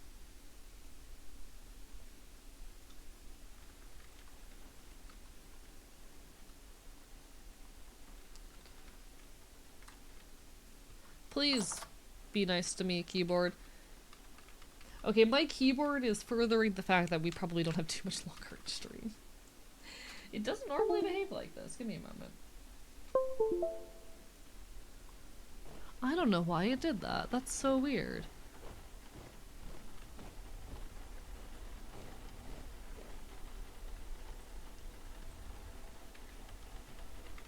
Alright. Objective. What is objective? Hello.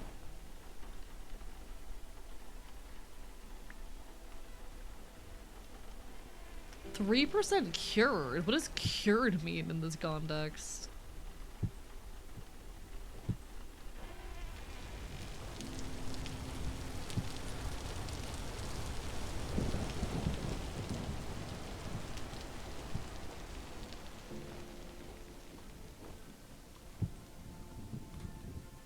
Oh, I love that. Oh my god, wait, no, that's so good! Oh, I mean, okay, preserve, that makes sense. I just don't know why you would cure the bear.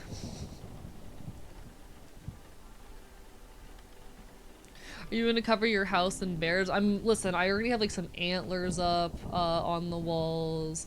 I have plans and thoughts. I have some mounted antlers. I'll probably put a few more pellets in here as well. I'll probably put like another one under my dining table set up here.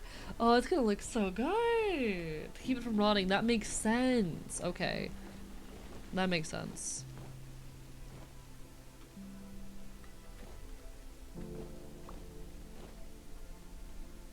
Oh, beautiful. Lovely.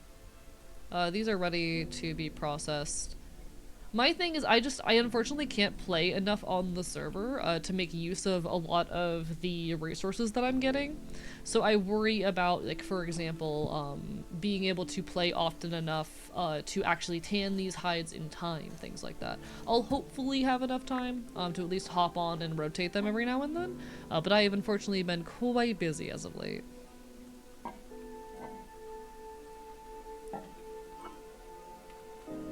We'll figure it out as we get there. We'll figure it out as becomes relevant.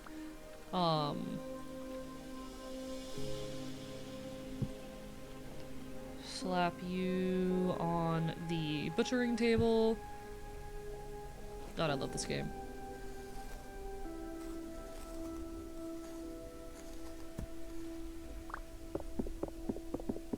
Chat, in what other game do I, like, do I get to, in depth butcher animals?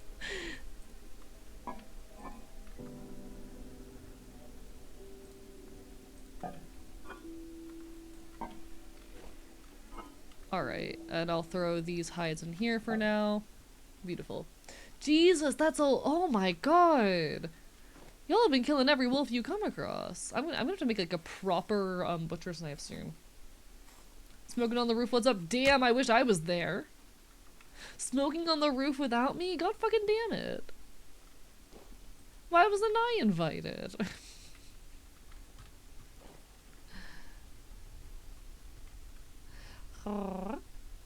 Just the sweetest table of aunties. They were so wonderful. Hope they have a wonderful night. That's so cute, genuinely.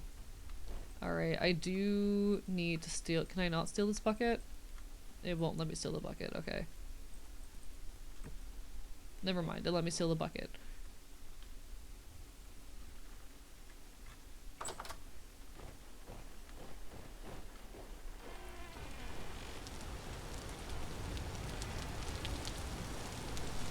Door Fortress, you can butcher animals thoroughly to separate the nervous system. Fascinating. You're basically becoming the opposite of my role in the server. Respectful hunter versus hunter with bodies surrounding her tower. Yeah, I mean, I am a big fan. Hello, Impulse! Thank you for the raid. Welcome on in, folks. Hello, hello. I'm Archivist. I'm your resident chaotic Enfield. I stream Nocturnal retro games and do art here on Twitch.tv. How are y'all doing? Hello.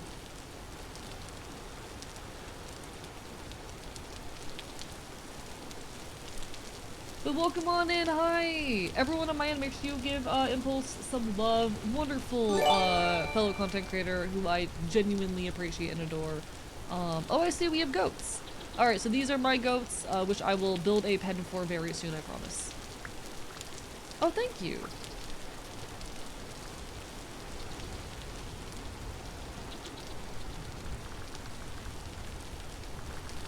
For record, the goats are mine. I will relocate them soon. I need to figure out how I take care of them as well. Really got a freaking house? Hello, congratulations. But hi, Impulse! And thank you so much, JM, for the gift sub. How was your stream? Where were you up to? Welcome on in to Band Frost. Hello, everybody. Apologies, a little bit distracted by shenanigans on the server, but I hope everyone's doing absolutely incredible. How is everyone? Hi, hi, hi, hi. We're having a very good chill night, enjoying ourselves over the Vintage Story. I adore this game. It is an excellent, excellent time, and I heavily recommend it. We're on the community server if anyone is a Vintage Story fan and would like to join our chaos.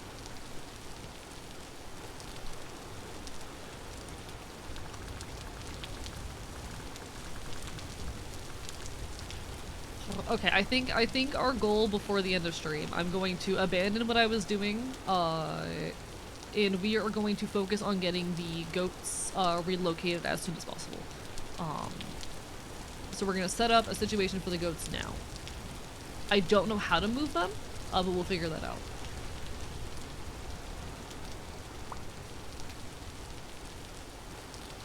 I don't know what just got deposited in my inventory, but it's fine. It's one peat brick, I don't care too much.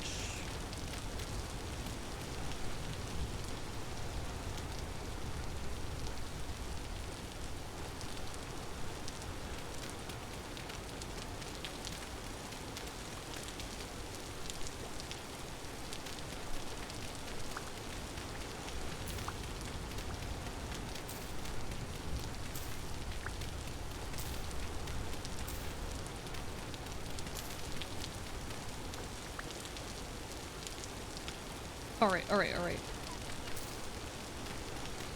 Oh, poor little wolf pup. They will always run directly away from the player. You can kind of steer them that way. Got it. I can see what I can do with that info in mind.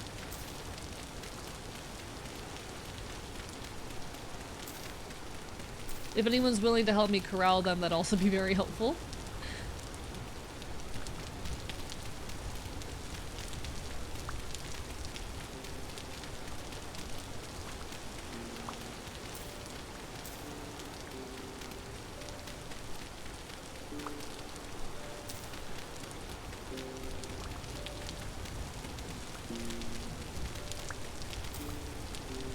Let a row fence leading them from point A to point B. We can do that.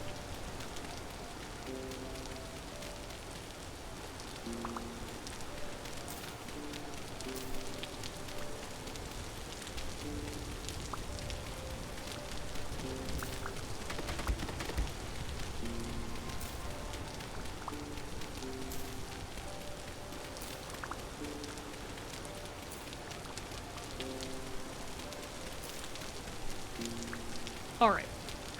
Thank you for the hydrate. Bark, bark, bye, bye. I'm trying to figure out how to relocate these goats as efficiently as possible. If I could get any help with that, that'd mean a lot. For anyone who is on and willing. Yeah, it's just gonna be really hard to get them this far, because my location is pretty far from where they were left.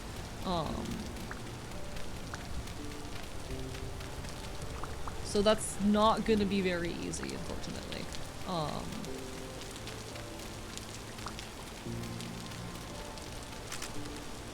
Can I just release them, punch them, chase them into a hole? Theoretically I could, but that'd be kinda lame.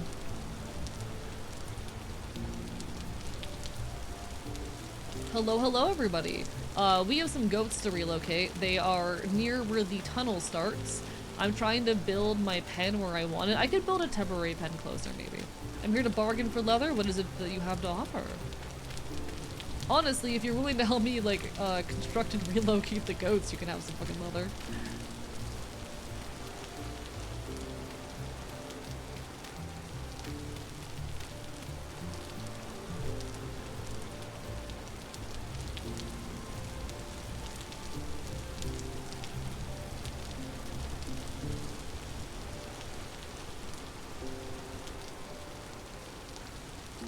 How do I want to do this?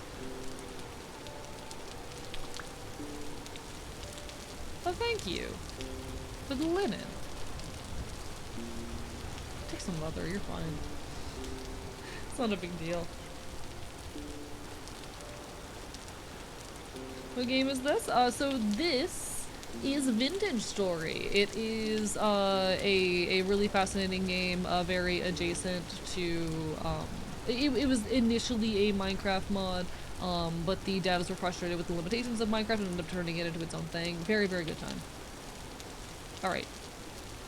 We're working on getting some goats going. I want to move the goats from near the tunnel to a spot that I'm currently building.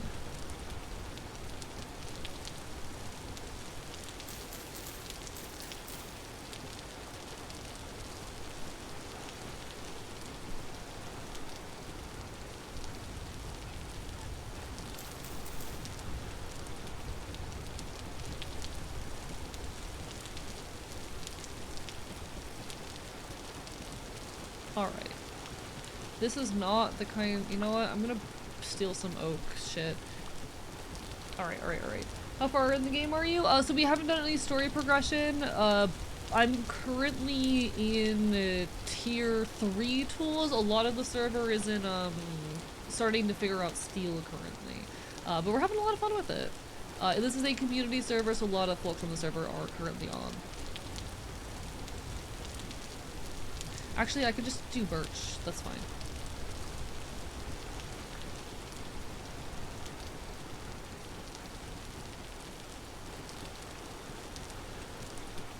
Okay. If I want to do a fence from birch, yeah, just sticks and that. That's perfect. Sticks and boards.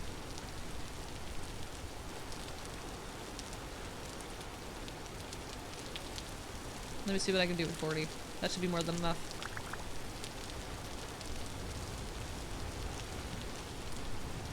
Alright. Just made my first winter? Hell yeah, I think we're currently in year 2, though I have not been on the server constantly. Folks have been, you know, on and off as they please. Alright. It's a very, like, play as you're able type of model with the server, including for myself, given I'm a very, very busy critter. But we're having a lot of fun with it.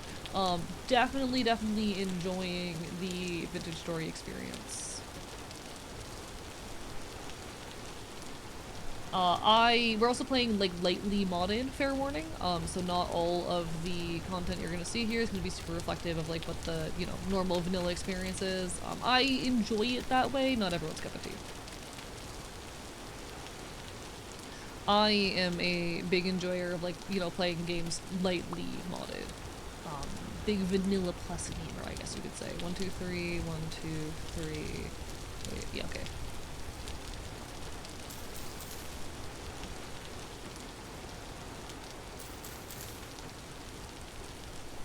So 1, 2, 3, 1, 2, 3, 4, 5, there. And then I'm gonna need some kind of gate.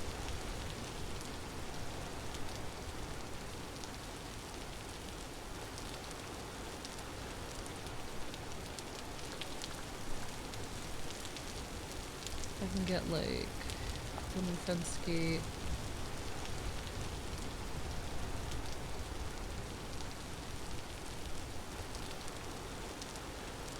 Wooden fence gate birch, okay.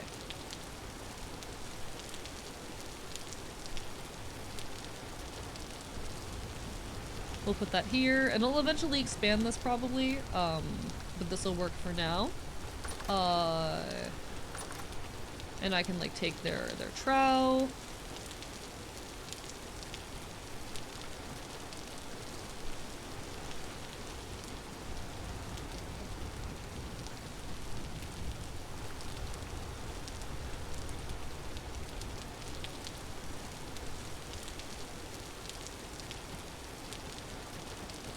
Oh, I hate the way that places. That's so annoying.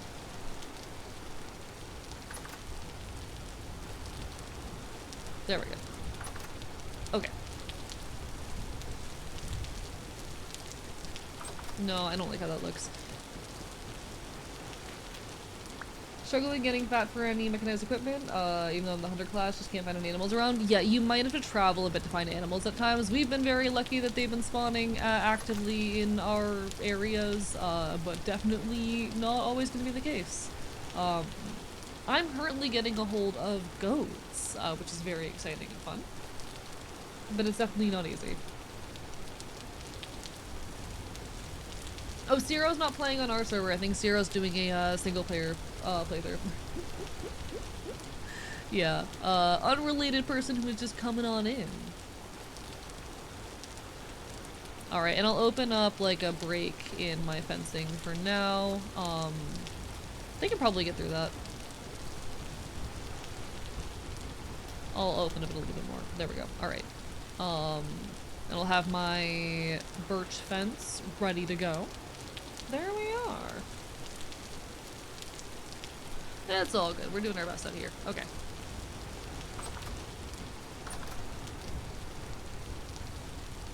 So we should be able to just run them through here without issue. Beautiful.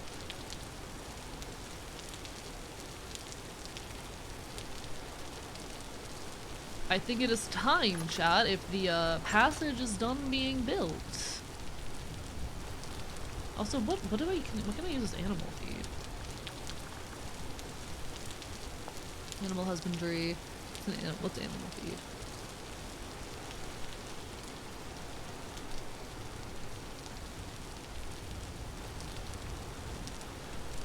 Food. What do I put in? What counts as animal feed?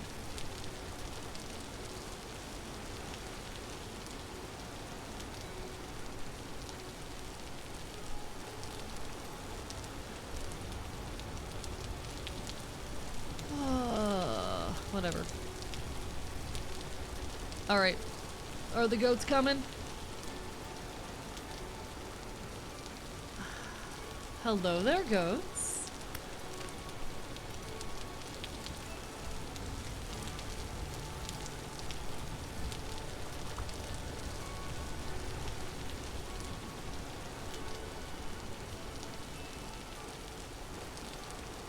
Alright, we got him. Stay in there. Stay in there. No, no! God damn it. Oh, there's a chicken in here. Hi. Oh shit. No! Thank you so much, Tobin, for the follow. I appreciate it. No worries. Good luck with the job interview tomorrow. You got this. Alright. We did it. I think we did it.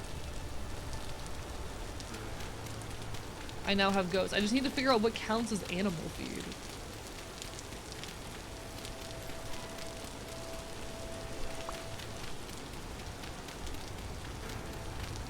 The chicken, I'm not too concerned about keeping. I would be happy to eventually figure out a way to keep the chicken alive. But, you know. Alright. Grass for grain, grass for chicken, grain for chickens, gotta go. Grass for goat, grain for chickens, got it. Okay. So if I just acquire some grass, I have some indoors. I should be able to feed that for them and they'll be okay. The chicken I'll probably have to build a separate pen for.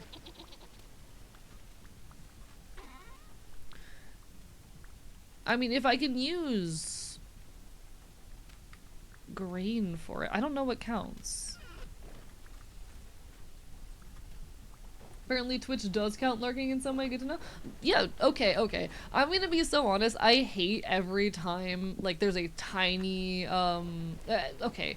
Every couple months there's a new conspiracy theory about Twitch, like, not counting lurkers anymore, and half the time it's not true, if I can be so honest.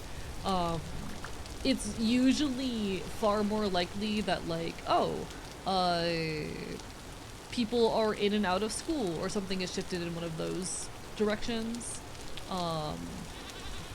Which I know is not easy for a lot of folks to hear.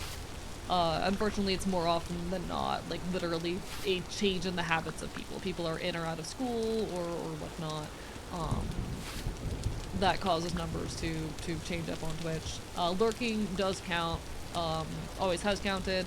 The only cases wherein lurking doesn't, you know, fully count are if you're using very specific, Twitch, or rather, very specific browser, shit. Not shit, add-ons, whatever the fuck you call them. The funky little add-ons you can add to your browser. If you're using specific ones of those, it can cause problems, and, that's the main thing. If volume is at least 1% and the windows are minimized, even that's not necessarily true. Like, even being muted, it absolutely can still count. It is more so, I believe, a issue with, how do I say? Sorry, I'm a little bit brain dead. I've been live for 7 hours. It is more often an issue with specific browser extensions or with having too many Twitch streams open at a time, because you can only count in 2 Twitch streams at once. There is often also shenanigans with like how browser settings work, but it's lovely to see you, Grum. How are you? Bye. Twitch never stopped counting lurkers. Lurkers do count. It's, you just can't use specific browser extensions or anything that Twitch might read as like spam, etc, etc. You have to be a little careful what you do, but it's not nearly as careful as a lot of folks think. Anyway, we have goats now. If anyone wants leather for their services, you are free to take some of my leather. I have plenty currently.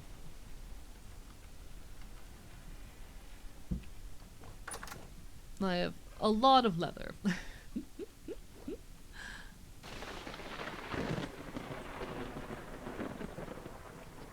Okay, I do want to drop some of this upstairs. Lurker be like crawls in a hole and shoots subterranean spikes at enemies. Yeah, browser extensions. There are some browser extensions which like will stop you from being counted by Twitch. The biggest ones, there is a browser extension which like automatically opens up specific streams when they go live. That will potentially get you not counted.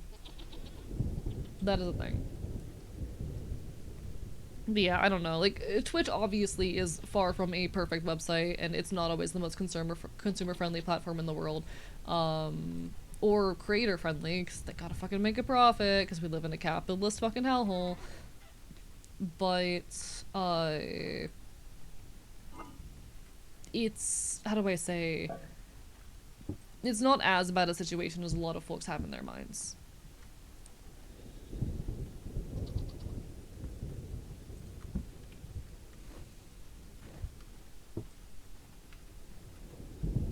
Wait, okay, so I have a lot of raw medium hides, so I think I'm gonna run the small hide first. Also because I just have a lot of, like, weak tan- wait, these are 2 large raw hide medium, prepared hide medium.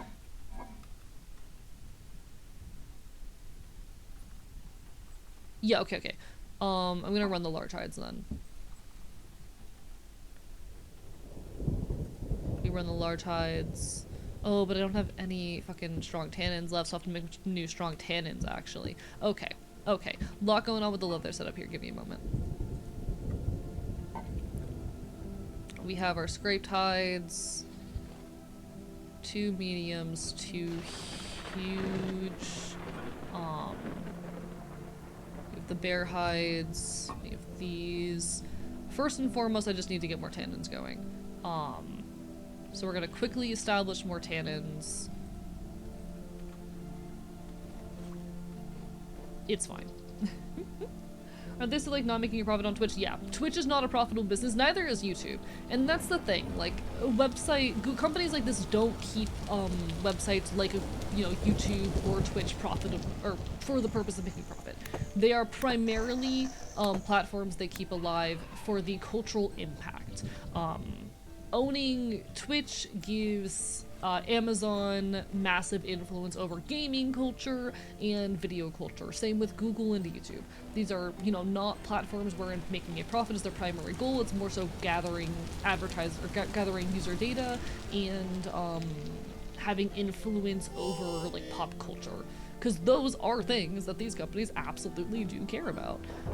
Having a sort of subtle power over the way you think about and consume and engage with media.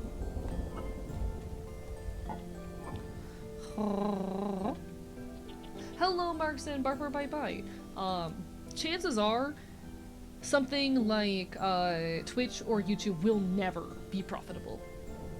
It is very unlikely that these services will straight up ever be profitable. It is really hard to make a profit off of something like Twitch or YouTube. But they want to try and cut their losses as much as possible. That's why they aggressively run ads and try to, you know, cut creator revenue at every corner they can. It's unfortunately just like not a type of service where making a profit is really viable, for lack of a better term. And we shouldn't care about that, but these websites do care. You know, profit, I think, should not be the primary interest of these platforms, but it is. And I think there is worth in acknowledging that.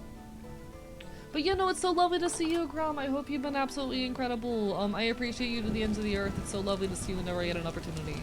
I hope you know that you're always welcome here no matter what. I need to get more tannins going currently. I'll probably get my tannins. We have another ad hitting in a moment as well. I'll probably get my tannins going. Do a couple more little chores. That'll probably be where we end for the night.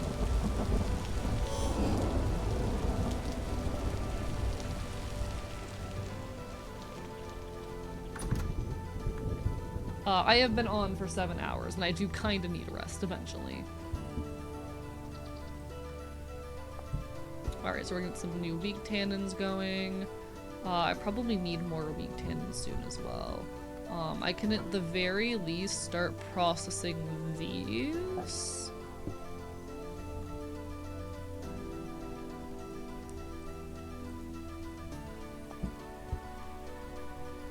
We scrape it.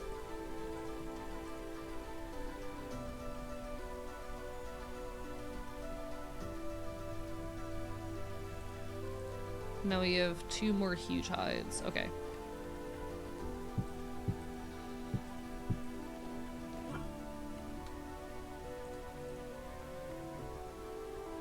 So the scraped hides are the ones who are ready for this. Okay, okay.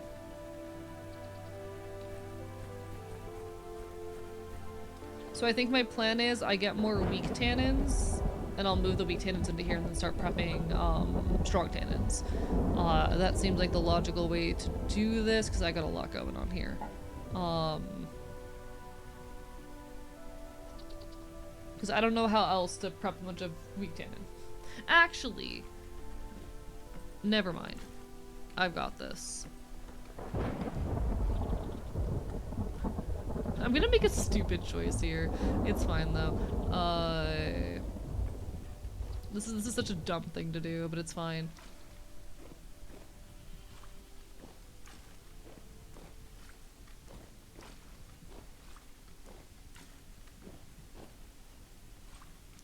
$40 liters of water. We still have a little bit in here, but that's fine.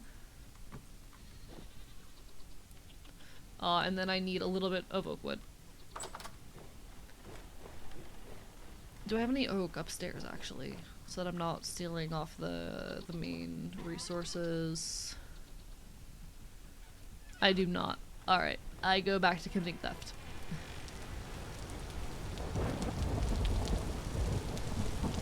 Whoa, 8 sleep soon. Huh?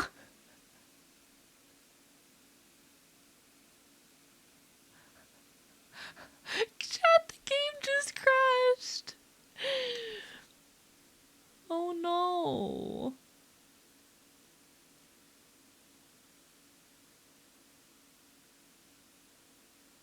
Well, listen, I can't just end like that. We actively have an ad running. No, the game did not tell me to go to bed. It's fine. It's fine, chat.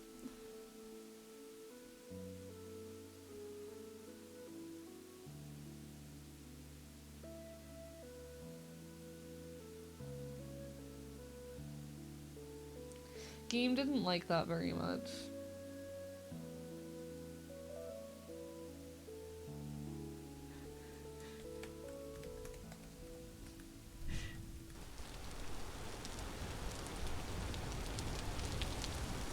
Okay. Alright, alright. Hello, Jordan. Meow. Sometimes the game's a little bit haunted. It's fine.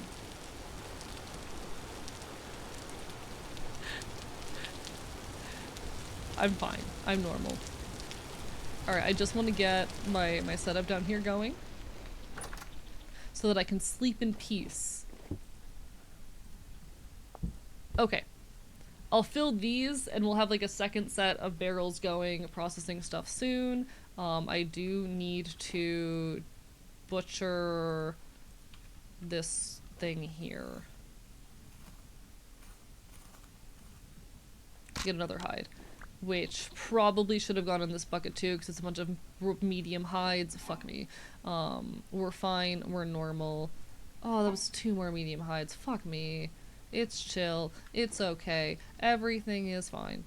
We're just gonna process this corpse.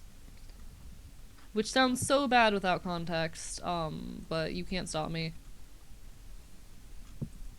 We're going to make another knife. Eventually I'll make a proper butchering knife, but that's a complicated to me. Listen, I just want to finish what I was doing and get to a good stopping point, and then I will go to bed because it is, in fact, like way past how long I planned on streaming.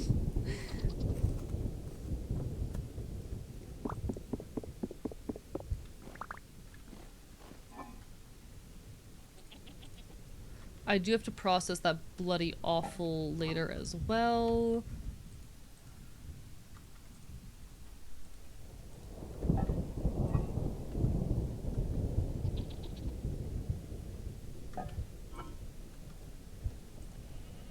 It's fine. Everything's fine. I'm so fine. Nothing has gone wrong. Ever. Nothing goes wrong in this game.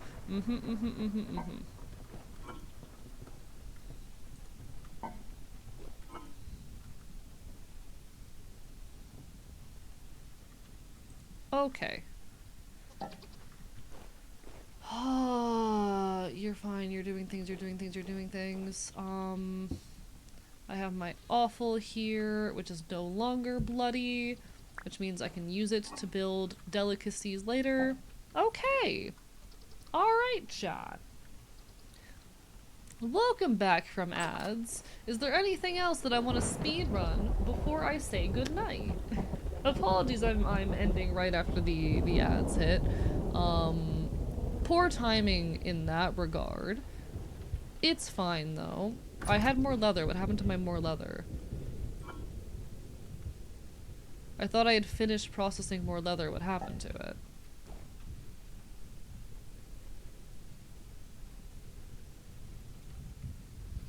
What the fuck? I had like 5 more leather. What did I do with them?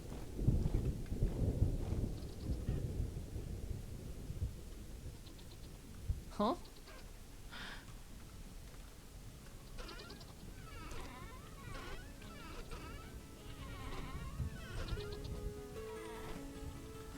Okay, chat, I lost a bunch of leather. Cool. It's fine. Future me can worry about it.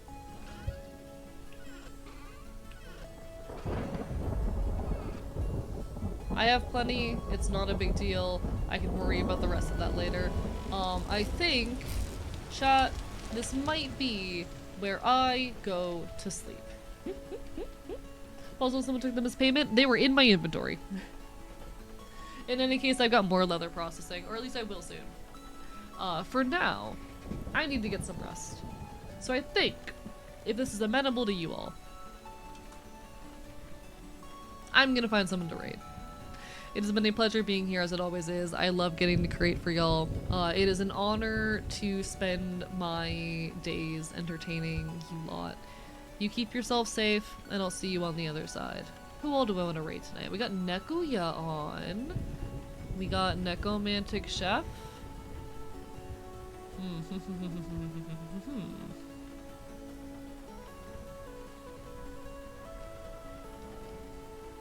Let me poke around a bit. Let me see if I have anyone doing anything special. Any special events? I do have Neko doing his Dono-thon.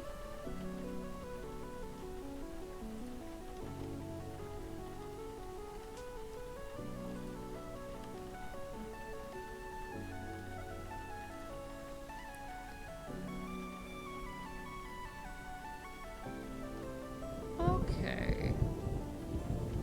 When's the last time I raided Neko? I raided Neko a few days ago. When's the last time I raided Nekuya? I I think, you know what? We're gonna go say hi to Nekuya. Nekuya is... What do you mean unable to raid Nekuya?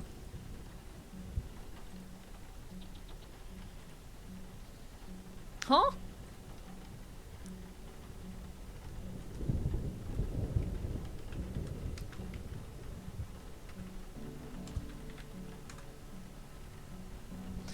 Okay, Nekuya's raid settings will not allow me to raid at this time. This is so sad. Well, shit. Do you have anyone cool playing Vintage Story? Anyone stand out to me?